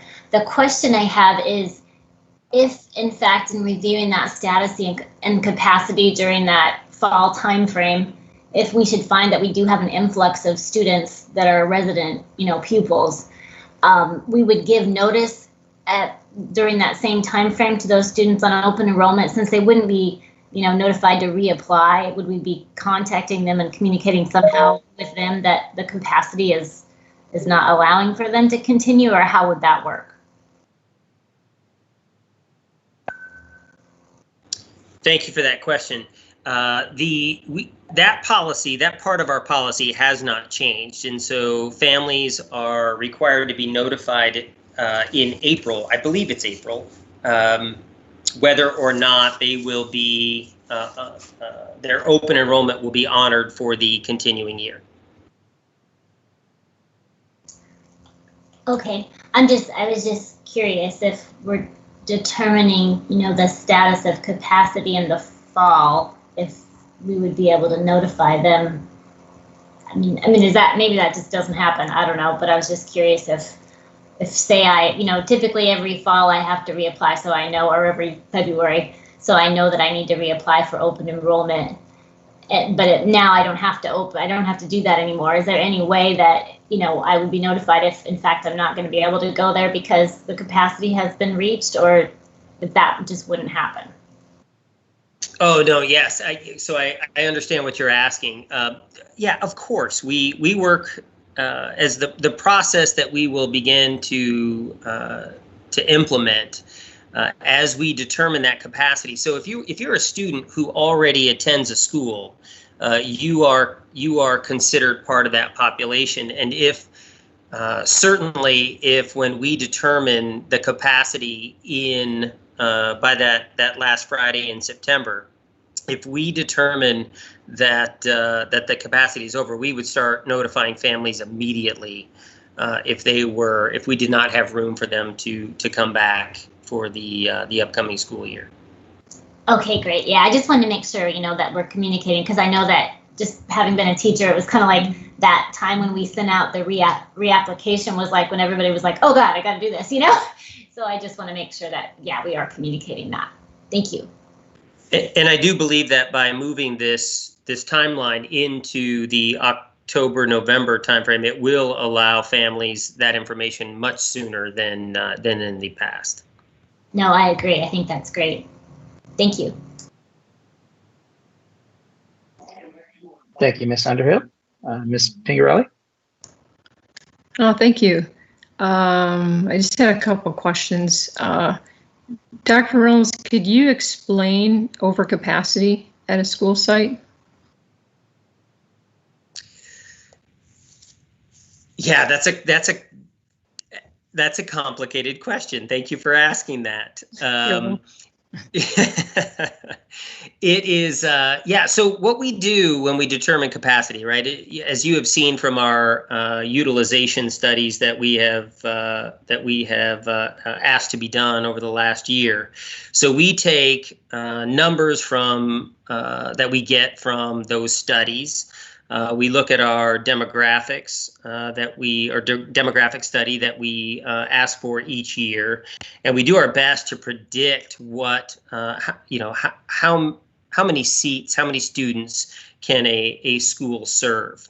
And so it's not an exact science, and we do our very best to try to work with our site administrators, our site councils, to determine exactly what that is. And of course, in most of our schools, it's really not complicated. It's easy to say to a principal, how do you feel about accepting open enrollment? They say absolutely. We certainly have some schools where they're like, we are absolutely full, and so we determine based on all of those factors, how many students we might be able to accept, or if we're not able to accept any.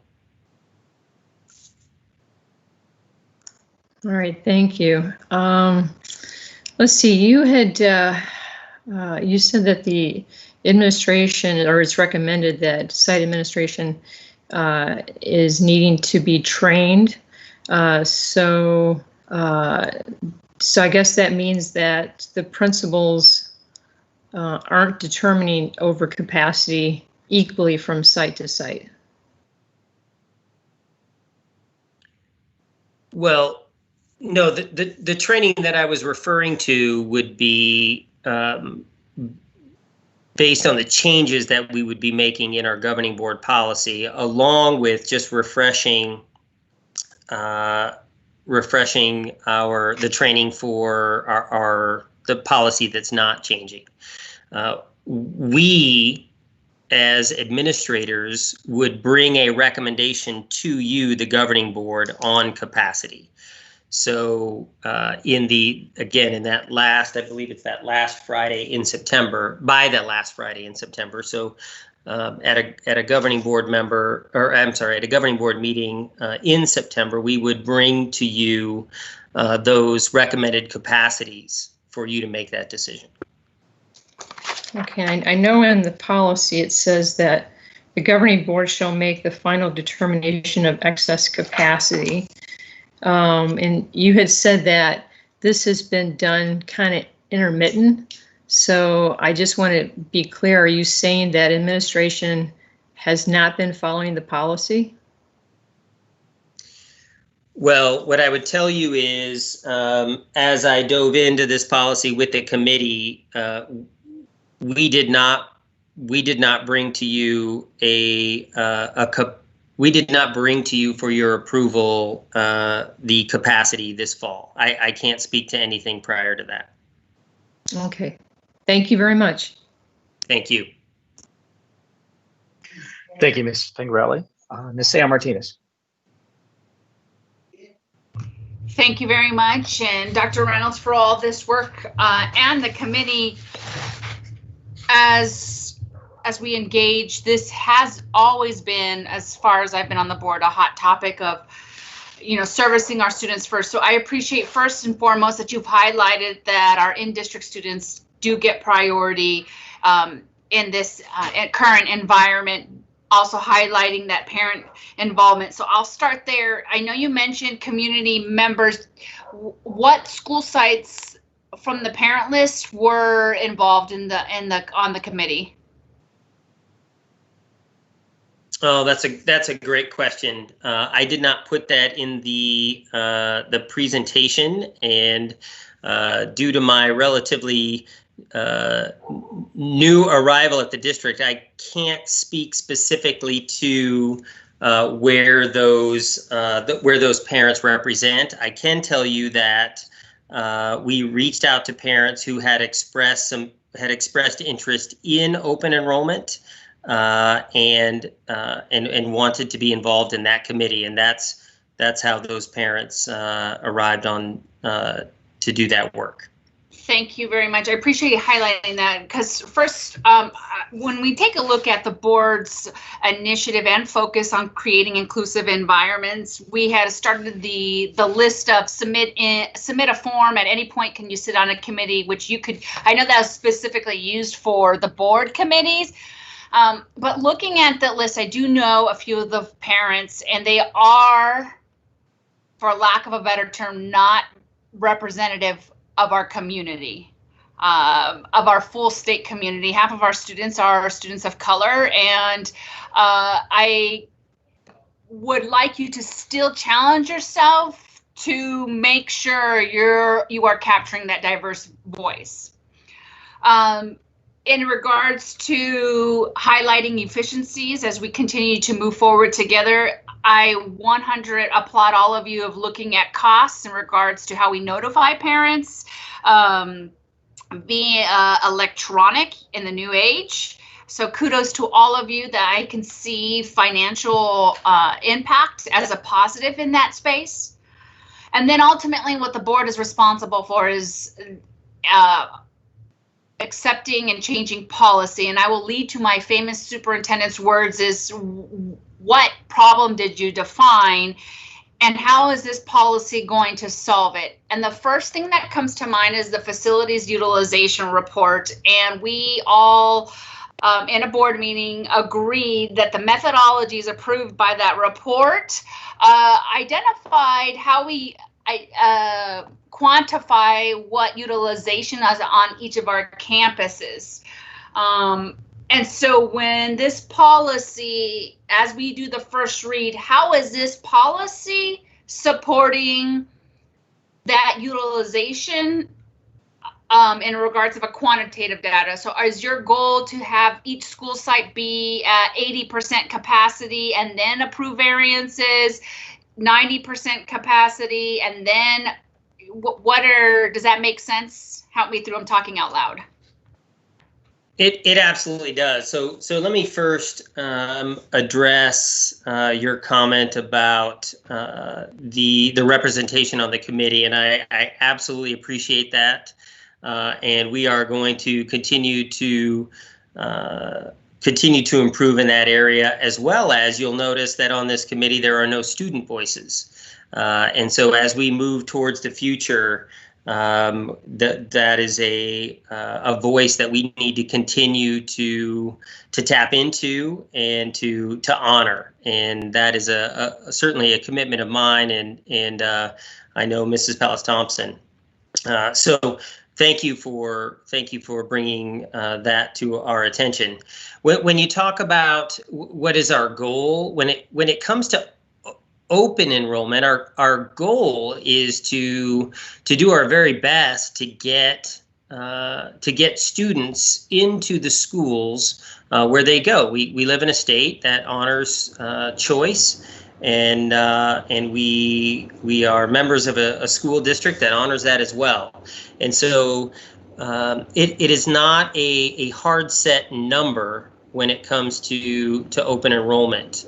We want to encourage, we want to market, we want to get the information out to our families so that they understand all the wonderful things that are not only happening in their school down the street, but also in schools around the district, so that they know what those opportunities are. And so it's more important to us that we do our very best to try to get those students into the programs and into the learning environments that they want to be. Thank you. I think that this is a good step forward. Like always, these are working policies. Nothing's ever set in stone. And the fact that you as a deputy leaning into a superintendent position to lead our site leaders to now put policy into practice, I look forward to see how that works out. And as our community listens to this very important topic, I encourage them, if there's anything that we looked or overlooked or bring attention to, I encourage those statements. So thank you again for all of your hard work and recognizing it's a work in progress. Thank you for that. Thank you, Ms. Sayo Martinez. And yes, Dr. Reynolds, thank you for the very in-depth presentation and leading us through this conversation. So a couple questions and really more comments than anything else. I've always said, we should be proud as a district that we are highly sought after for many reasons. Our high caliber teachers, our many programs, we should be proud that families want their kids to go to our schools and certainly and are able to take advantage of the open enrollment. Certainly, we don't want to put any of our students in adverse situations due to, bulging, if you will, class sizes, right? But I think, as we take a look at our policy and really policies, it's absolutely, we need them, and they protect us. But we are the fourth largest district in our state, and we have 42 sites, and every site has a story. So there is some level of flex that we need to understand, due to those differences, right, throughout the district. So that said, when we get into the training, and as we communicate, this to the community, I would bless you. I would definitely want us to not discount our site leaders' ability to communicate in a very compassionate way, right? I think some are really good at it, and some know that they need some, development in that area. I just want to make sure that we have these conversations, because there could be some very emotional conversations, if and when we may need to tell a family that due to capacity, we can't approve the variance. But I just want to make sure that if we have to have those tough conversations, that we do it with compassion and with an understanding of the human element of this. So that's my comment and recommendation, as we go through the training. No, thank you for that, President Sandoval. I think that your point is well taken, and I can assure you that when we have to have those conversations, they are difficult. And as I have worked with principals over this year, that is absolutely a focus of ours, because that is a very difficult conversation to have. And we want to do everything we can to support our families and make sure that they know that we have outstanding programming at every one of our schools. We have teachers who care deeply about the children who attend those schools and all the children of Peoria at every single one of our schools. And if we are unable to honor an open enrollment at one school, we will find them the right fit for their family and their child. We're committed to that. Yeah, perfect. Thank you for that. Ms. Contra, I believe you had your hand up earlier. Thank you, President Sandoval. Actually, I was just intervening for Mrs. Underhill. She is unable to raise her hand right now, but had an additional comment. Okay, perfect. Thank you. Ms. Underhill. Thank you. I don't know why I can't ever seem to raise my hand, but anyway, I just had a couple. First of all, I really appreciate the comments from all my fellow board members. I think, they're very valid points, and it's good to, look at these things from a lot of different perspectives, because this is a really important policy for our district. One thing that has been brought to my attention is that while we don't have a lot of preschool students that are open enrolled, we do have some, especially where their parents may work at the school, or maybe their parents, want to go there because it's more convenient to their workplace or whatever.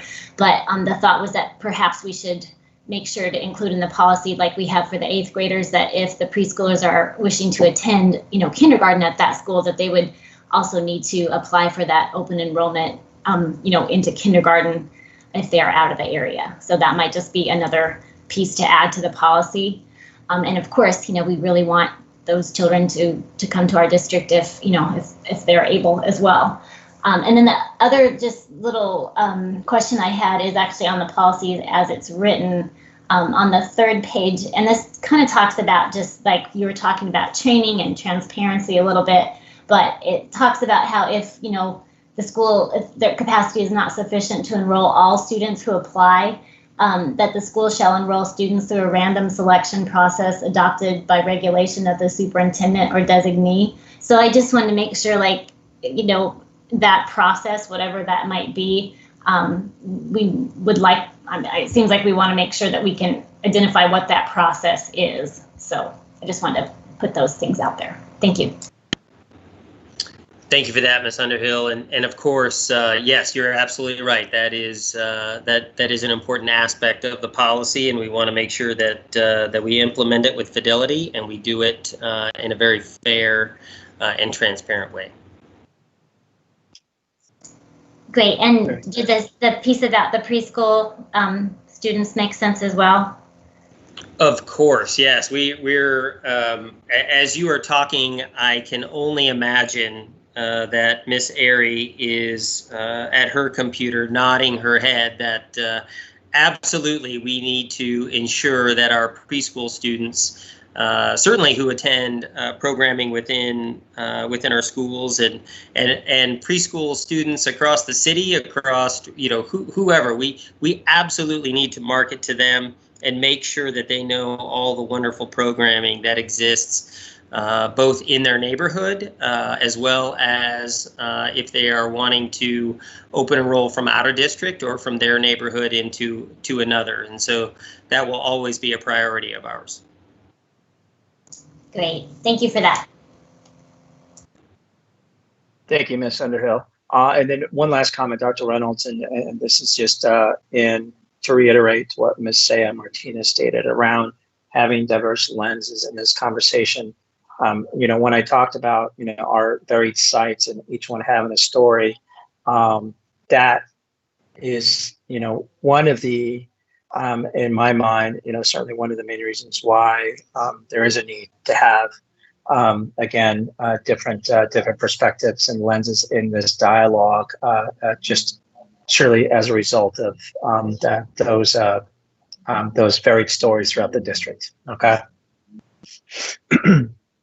Yes, absolutely. And I think as we go into the next year and we communicate this and we walk through it for the first time, it will be important that as an organization, we reach out to our community to determine whether or not the changes we made were successful. Do they meet the needs of our community? Were these good changes? And so I would highly recommend that that as a team we work to reach out to some of our student leadership and ask them how they feel about it. We reach out to our families across the district, regardless of which neighborhood you live in, to get that feedback. So thank you for that. Yeah, perfect. No, I appreciate it. Thank you again for your time. Board members, any other comments, questions for Dr. Reynolds around this particular line item? It is information only. Looks like we are good. Okay, very good. Thank you, everybody, for the conversation.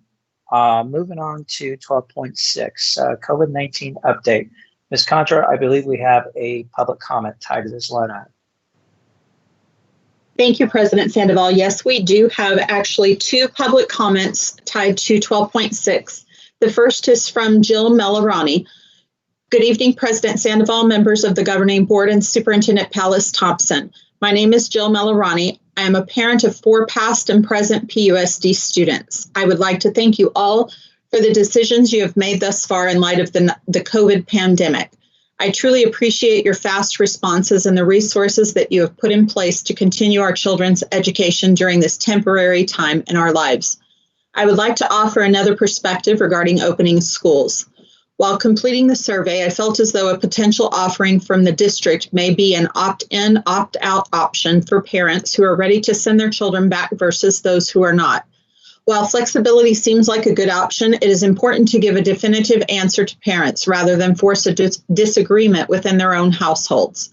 While my children have been completely in step with our decision to stay home during this time, if they were forced to choose between spending time with their friends in August or not, the debate within each household would be a difficult one. Within my own friend circle, I have moms that stand on both sides, but we respect each other and the choices we have made. If you were to offer an opt-in or opt-out choice, you force parents to choose sides against a virus. This period of time is a temporary snapshot in their lives, and with vaccines on the horizon, school can be safe to return in the near future. I truly appreciate your time and consideration. Thank you. And the last public comment on this item is from Monique Tattle, and forgive me if I mispronounced your name. Can you please address precautions that will be taken in regards to COVID-19 and immune-compromised students on campus, i.e. social distancing and having desks 6 feet apart and having temperatures taken? If there will be funds allocated for hand washing stations such as sinks with soap dispensers to be installed around campus, hand sanitizers installed at front door of each classroom, and funds that will be allocated to ensure thoroughness of cleaning each night. A call for action for a board or a parent group allocated for safety precautions is in the best interest of the students. My son is immune compromised and I am interested in starting a parent group. That is all for the public comment this evening.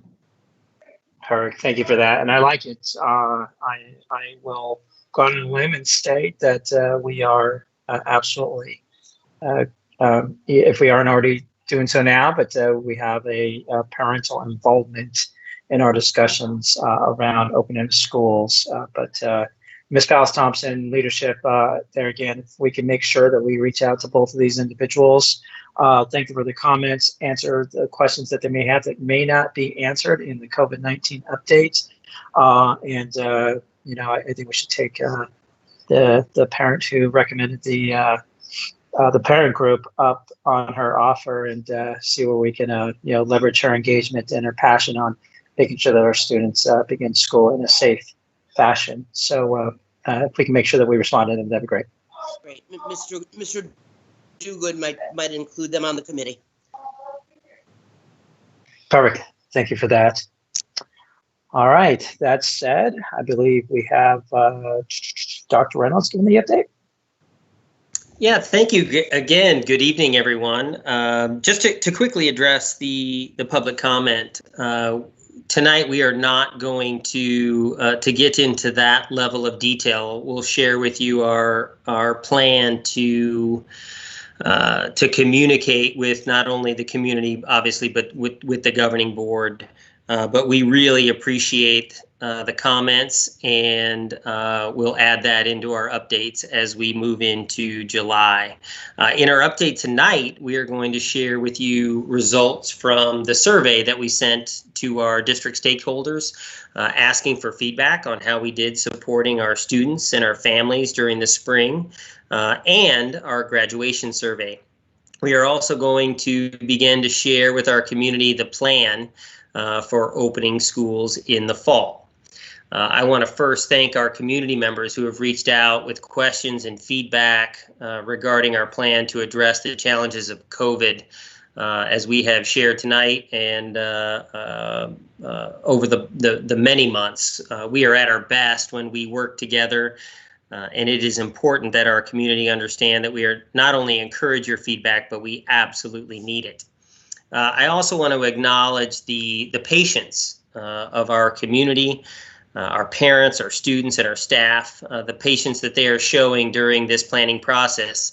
Please know that we understand how frustrating it can be waiting and wondering what school is going to look like in the fall. And I hope that that patience has been earned from the consistent communication, the consistent update that we have provided through our communications department led by Ms. Danielle Airy. It is absolutely our commitment to continue that consistent communication and to seek input from our community. So let's start with the graduation ceremonies. Last week, unfortunately, we received some disheartening news that really it took the wind out of our sails regarding the ceremonies. State Farm Stadium let us know that the Arizona Department of Health Services continues to recommend that we not hold large events like graduation. And with the rapid increase in cases and deaths caused by COVID, we don't anticipate that recommendation to change in the near future. However, due to the size of the section that we do rent from the stadium, they are continuing to develop a social distancing plan in case we do decide to move forward. It is important that our community understand that we do not rent out the entire stadium. We've received quite a bit of feedback from community members, from parents, and from students that the general idea that we have, that the stadium has 60,000 seats for us to be able to social distance, but we actually don't. We only rent the end zone, I believe the lower section, and therefore obviously it becomes difficult when we look at social distancing. But I did want to talk to our community and our governing board about the new parameters that we received last week. We were told that our graduates would be assigned 2 tickets. That may increase depending on the school size, but those 2 seats will be assigned and be 6 seats apart from any other seat assignments. Also, that all graduates, district staff, and visitors will be admitted only if wearing masks. Graduates, again, if we hold the event, will be seated 6 feet apart. There will be no music performances. Speeches will be limited in length, and the ceremony will be limited to 1 hour and 10 minutes to allow for disinfecting the seats and the stadium in between events. There will be no handshaking permitted and no passing of certificates. Our graduates will stage in the opposite end zone during the ceremony prior, and that is very different from what we've been allowed to do. We've had facilities underneath the stadium, but because those are too small to allow for social distancing, so we have to make that change. And again, we communicated this in our survey along with all of these other, that there is an additional cost associated with having these ceremonies due to COVID. And that additional cost is somewhere approximately between $25,000 and $30,000. That's for cleaning. That is for extra security and live streaming. So we currently spend approximately $70,000 under normal circumstances, and so when we add that on, that's for the information. Because of these new guidelines, we wanted to reach out to our seniors. We wanted to reach out to their parents and see what their thoughts were, whether they are still excited about the ceremony. So we sent out a survey last week. That was open at the end of last week through the weekend. It closed on Monday evening, and we wanted to just share some of the results with you this evening. As far as surveying is considered, we had an excellent response rate. We were really proud of that and pleased with the involvement of our community. We had approximately 50% of our student population and a little over 40% of our parents responded. So again, when it comes to surveying and statistics, we were very pleased with that. So we're going to slowly, I believe, I don't see the presentation up quite yet. If it comes up, we'll move through the slides of that survey. If it's not there, I'll do my very best to convey this to you. Here we asked two questions of our parents and of our students. We asked them, given the celebrations that we have already done, our drive-through graduation ceremonies and all the things that we've done to try to honor our seniors, is the graduation ceremony at State Farm Stadium necessary? 41% of our parents said yes, it was necessary, and 47% of our students said yes. Conversely, that means that the majority of our respondents said no, that the ceremony at State Farm Stadium was not necessary. And we have that broken out. We can share that on our website, and we can share that with the board in the upcoming days. Then, when asked if you will attend the graduation ceremony if we hold it, 57% answered in the affirmative, and 56% of our students said that they would attend, and of course that makes sense. That it's a lower number saying it's necessary, but that if we do hold it, they will attend. But again, we did have a large portion of our respondents say that no, they would not attend if we held it. And again, we'll have that broken out by schools, and we can share that. As I said before, what this tells us is that the majority families have said that no, they don't think that we need to do this, but if we do hold it, that they might participate. So I first want to thank all of our students and parents who participated in the survey. The data is very important in our decision-making process, and we will be monitoring the situation through the rest of the week and into the weekend.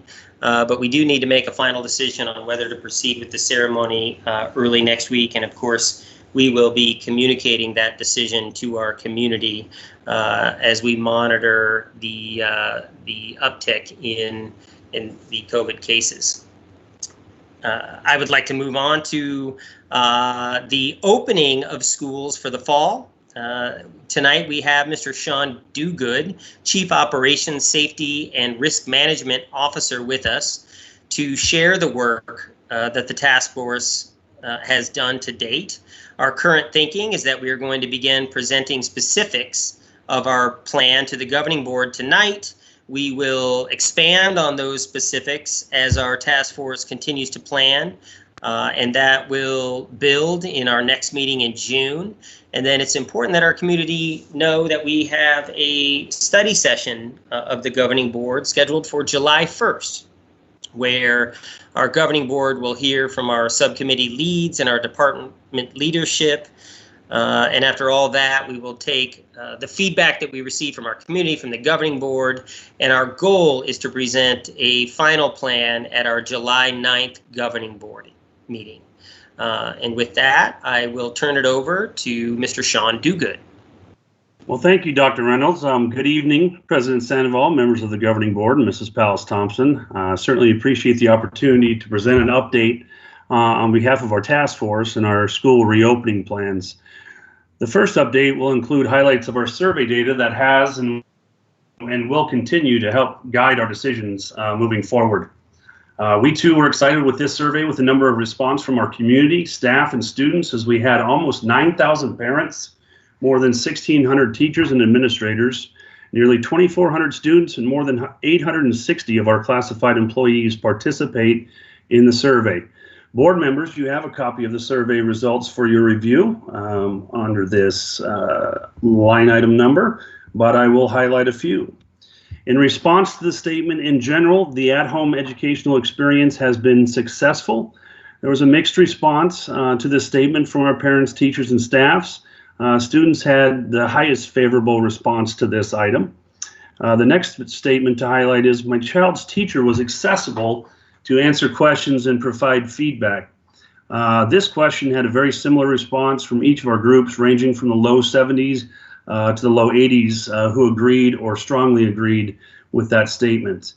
Next, considering all things, I would choose to continue in an online learning environment given the opportunity.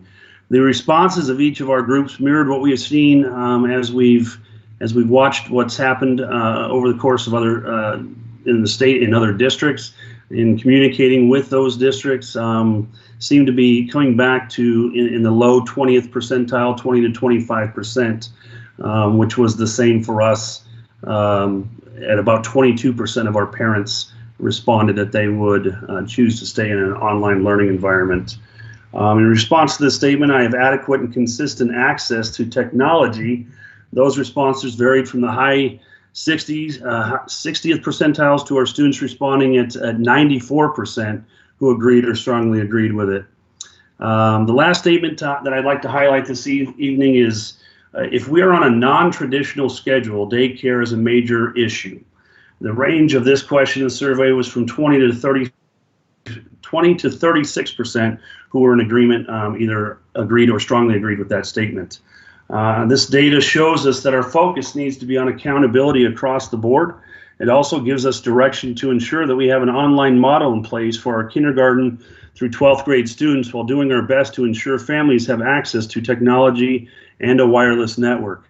Please know that we will continue to dive into this data, as will help drive our decisions for our three options.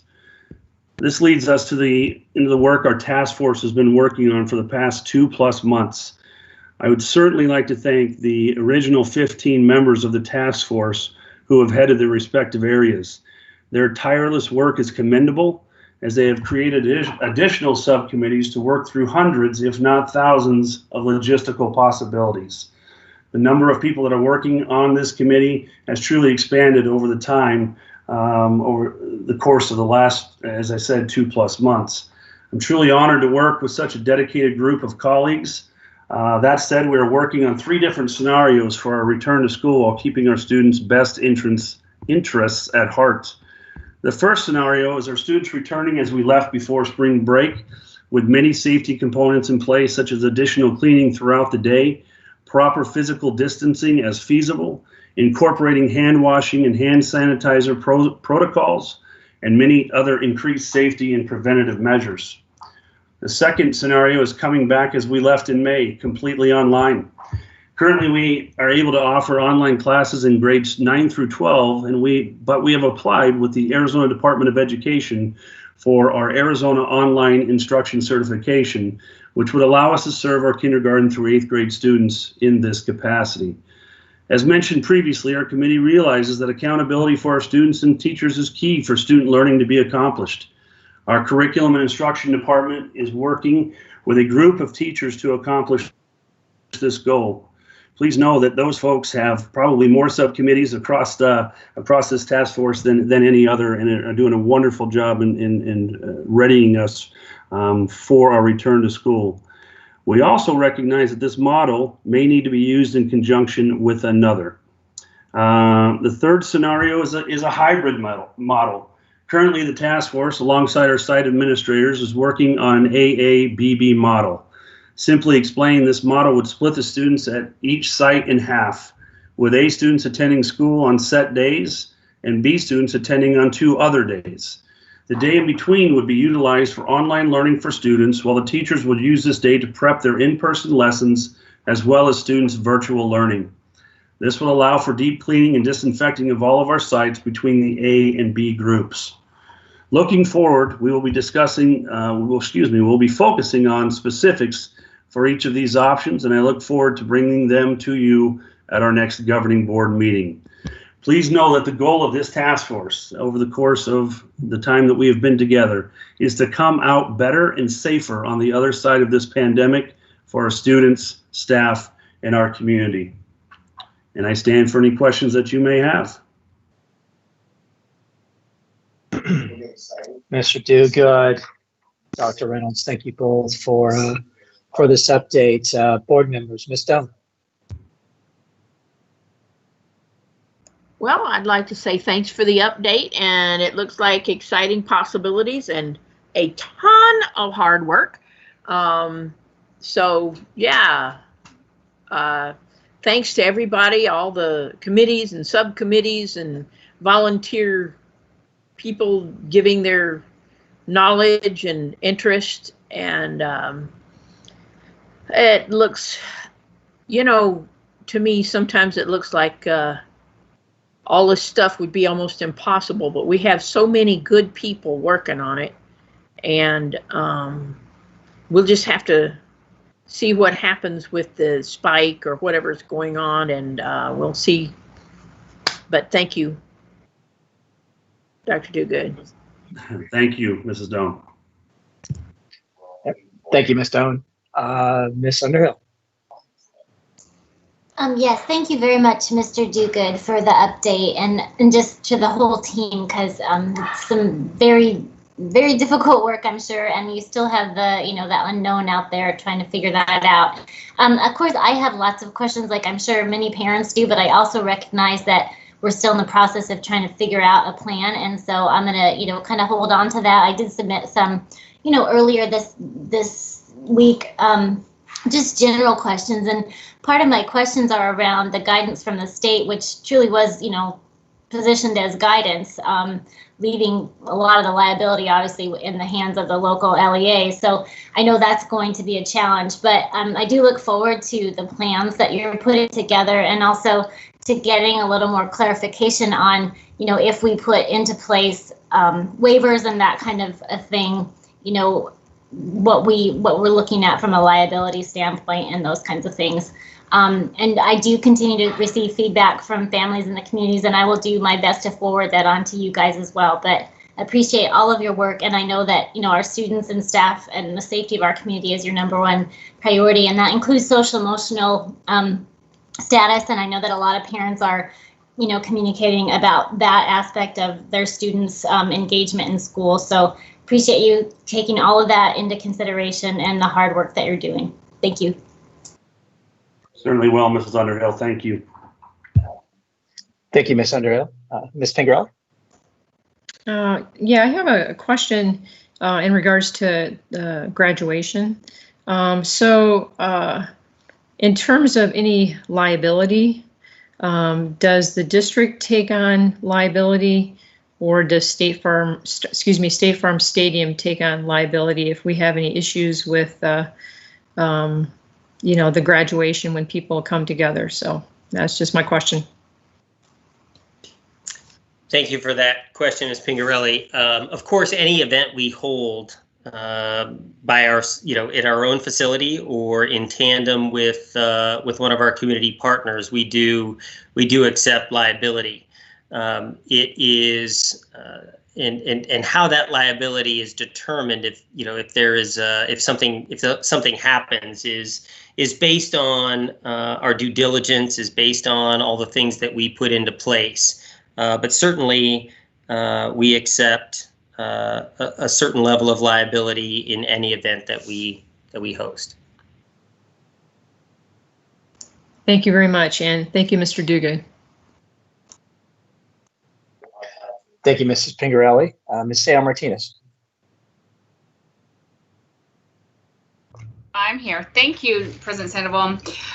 Again, all of you, thank you for the updates. I'll echo what Ms. Underhill said. A lot of questions coming in, and we'll continue to forward them on.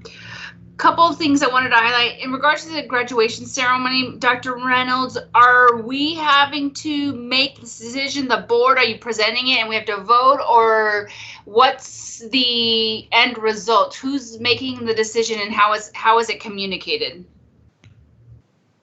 Thank you for that, Mrs. Ceja Martinez. No, we are not asking you to vote. We are, as an update, asking for any feedback that you might have. But it is an administrative decision. Thank you for that clarification. And it's unfortunately a global pandemic. It's a lose-lose for everybody. And my heart goes to all the families and especially the students. And I mentioned to you before when you called me and shared the news, I almost want to have a graduation ceremony just for the parents. Having a teenage son, it is a challenge and a celebration needed to say we as adults and parents helped encourage or get our children through that. So I know that the celebration is just as much for the students as much for the parents. But with me, safety is the #1 priority, and I would encourage that any decision that you lean on, that you lean in with safety. In regards to the emergency plans, Mr. Duguid, thank you so much. The only one I didn't hear and hope to see, you don't have to share anything now, is a 4th plan is if we go back into a shutdown, emergency shutdown. What did we learn from this time around, and what are we prepared for in the future if we do have to go through another shutdown in the near future? The other things I would like Dr. Reynolds look towards is, I sat on the ASBA and they made some great recommendations for us as a governing board to consider, is the absentee policy. That we take a look as a governing board, and maybe something to put on the July 1st board retreat for students as well as staff. I know that from practice being a teacher and a parent that we give attendance awards and perfect attendance awards. Our goal is to highlight the importance of safety, and as much as we like to recognize those students, it should not compromise their ability to make a decision, whether the health or a certificate. So I want to make sure that the board considers attendance policies. In addition, trainings. Right now we have an air blood pathogens training via technology. I'm going to stress the importance of please do not do technology training and check the box to say somebody did it. I know it's not effective. And I would like to see this be a different approach. 2 more things. Our most high-risk students and staff, which include our special ed, having the experience of being an educator serving special ed students. This is a very unique environment, and not just because we're looking at servicing their IEPs as a result of checking the box and we're not breaking any laws, but those students that are most at risk and vulnerable to this type of environment, I would like to see at least a page or a PowerPoint to tell me specifically how you're addressing those special needs students. And the last one, communication. We can never over communicate, but what I've recognized in the past couple weeks that there have been some areas of opportunity where it's caused some confusion, and I know that we are making decisions as we go, as we get the information, but I want to make sure that any communication that goes out to our staff or community, parents, students, that there's no room for interpretation, that it is very clear. And the point that we had to, that I'm going to bring up is the online partnership with Discovery went out, and it was well intended and good intent, but it caused a slew of responses that made us have to take a step back and respond. So please double check, triple check, have a different set of eyes and ask, is there any room for interpretation, or are we being very clear and direct? And then finally, with the communication, I maybe have some art contests of how do we do signs and get the students involved and how they want to interpret these videos. Maybe our athletes that are practicing and modeling safe social distancing practices, they are leaders on their own campuses and the students look up to them. So how can we incorporate students in the communication method? Okay, I'm done.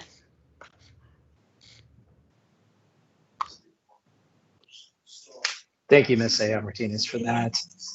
Dr. Reynolds, Mr. Duca, thank you both for the time, and again, thank you for your leadership, you and team, and soliciting, certainly varied voices, but again, leading with others in mind. One of the things that I continue to say, and I'll say it again, is, as we plan for the opening of schools and how we implement, let's definitely make sure that we have morality and ethics as a weighted voice. Again, the guidelines from the CDC and WHO and the states, yes, absolutely need to follow those. But as we localize, how we ensure the health and wellness and safety of our students, teachers, and staff, all 40,000 plus, including the community that we serve, and if we need to add additional layers, as we're, preparing and just defining our plan to open schools, let's do that. In other words, let's not just follow the guidelines coming down from CDC, WHO, and the states. Let's make sure that, again, if adding additional layers to Ms. Saya's point, let's err on safety, err on caution, and err on the health and wellness of those that we serve. So there's that. And I agree from a communications perspective, as we communicate the plan to our community, there's no doubt, it's not going to be perfect. But what I do know, it's going to be very thoughtful and intentional, and that's important. And the biggest thing for us, as we enter into the fall semester, is going to be our ability to adapt, right? And how the community has engaged with us, and if we need to open up other communication channels, but continue to hear the voices of those that we serve as we enter into this upcoming semester.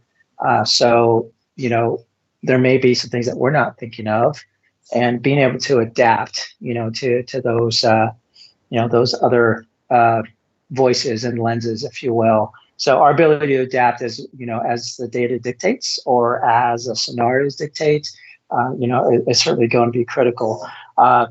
Last question is just in and around the communication. I know that we want to make sure that we get this out into our parents' hands as soon as possible. Are we still on track for the second week in July? That's open to anybody. I absolutely thank you, President Sandoval, for members of the governing board for that question. We are absolutely on target for that July 9th board meeting, and certainly we'll be ready for the study session on July 1st, as Dr. Reynolds mentioned earlier, with having reports out from each of the 15 different original committee members in all the areas, so that you will be aware of the work that's being done and has been done in those areas on that day on the study session. Perfect. No, thank you for that. Mr. Duga, can you talk a little bit about our preparedness with PPE, right? Now, obviously, this hit everybody very quickly, and many organizations, districts, et cetera, were kind of behind the eight ball a little bit on, masks and gloves and, hand sanitizer and, appropriate, cleaning supplies, et cetera. Can you talk a little bit about our supply levels with those items? Sure, President Sandoval, members of the governing board, you certainly can. At this point, we are not having, thankfully, any difficulty with obtaining PPE, any chemicals that are needed for daily sanitizing and disinfecting. Masks, we're not having any issues at this time with regard to that. The one piece that is a little difficult to come by, as you and I have discussed, are the sneeze guards. Plexiglass seems to be very difficult to come by across the really the world right now. So, but we were able to garner some of that for all of our schools upon our reopening, whenever that will be, August 5th, or so we've been fortunate in that regard. Perfect. Thank you for that.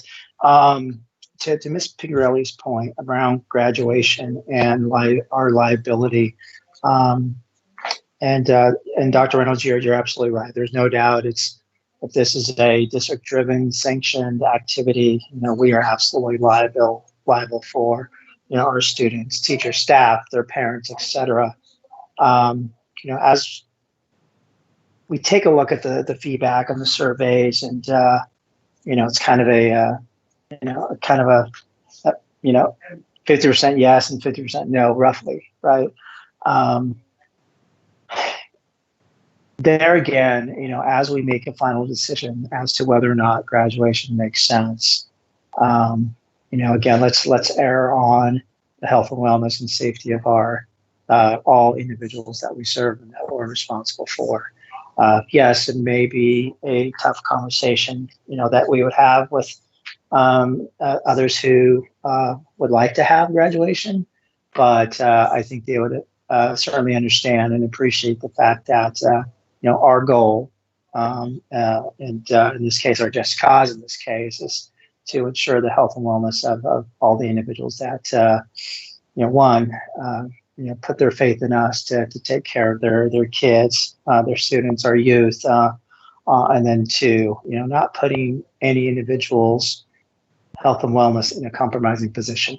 So I know you guys have this in your mind, and you always think with and lead with others in mind, but let's really have that well weighted in the discussions.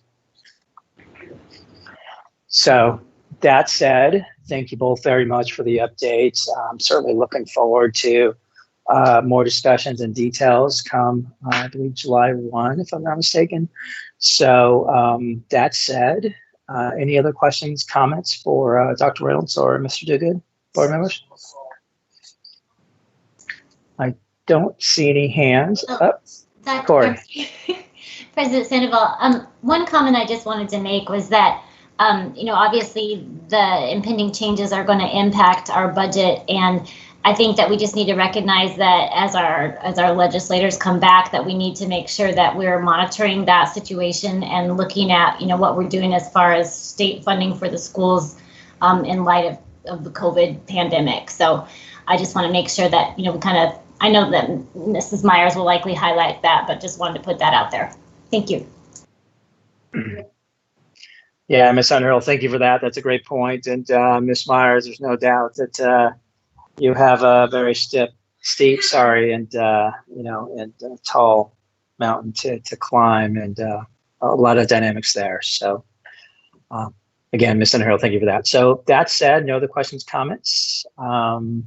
We can move on. So 13 informational reports, 13.1 budget, facilities, planning, and construction reports.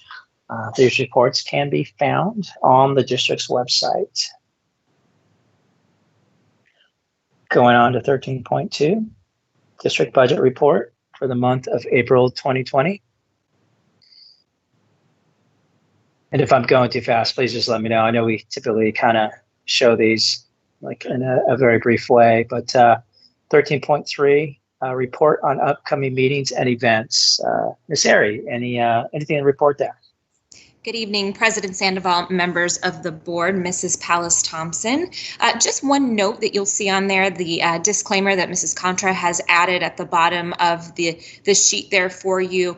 This evening, you did approve that change to your summer retreat that typically does take place in the month of July. It was originally scheduled for the 16th and has been moved up to the 1st. Of course, it was referenced by Mr. Duguid and Dr. Reynolds, and we will look forward to sharing more detail about all of our return to school plans with you at that time.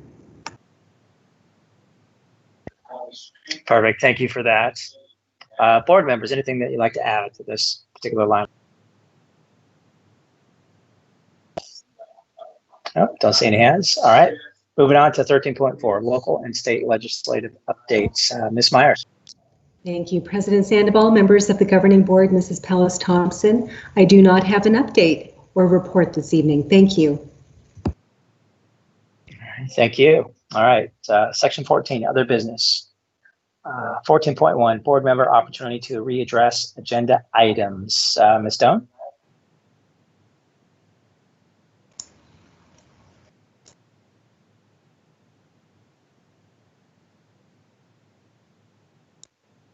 I think I don't see her on here, but we'll come back to Ms. Stone. Ms. Underhill. I just had one tiny thing I wanted to address on 12.5, the first read on policy JFB. I don't think I clearly made the point about the preschool open enrollment students. The point I was trying to make is that we need to make sure that parents that have students that are open enrolled in our preschools do understand that they do have to fill out the open enrollment paperwork to be able to go to that school for kindergarten. So I just wanted to clarify that in the policy so that they don't feel like since they're open enrolled for preschool that they don't have to apply for, that they will automatically be enrolled in the school. So just want to make sure that that point was clarified. Thank you. No, thank you for that, Ms. Underhill. Absolutely. We will we'll make that a priority. Thank you. Perfect. Thank you. Ms. Pingrelli. No, I'm fine. Okay. Thank you. Ms. Sam Martinez. Nothing. All right. I don't have anything either. 14.2, draft agenda for the June 25th, 2020 regular board meeting. This is a shell that we have our agenda planning meeting on Monday to go over other details and other line items. Thank you for that. 14.3, requests for agenda items for future governing board meetings. Ms. Stone? I don't have anything. Thank you. All right. Thank you, Ms. Stone. Ms. Underhill? I don't have anything. Thank you. Ms. Pingrelli? Nothing for this evening. All right. Thank you. Ms. Sayar Martinez? Yes, President Sandoval, I would like in a study session format that the board readdress policy CBI-E evaluation of the superintendent. The last time it was reviewed was in November of 2013. And as a result of preparing for a new superintendent, I think it's appropriate. So. Okay, I'll second that.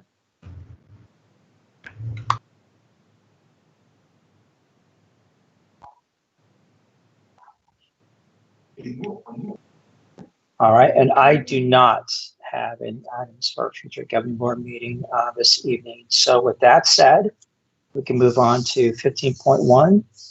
I do need a motion to consider adjournment. I move that we adjourn the meeting Second. at 9:10. All right, we have a motion by Ms. Underhill to adjourn, and I believe that second was Ms. Dunn.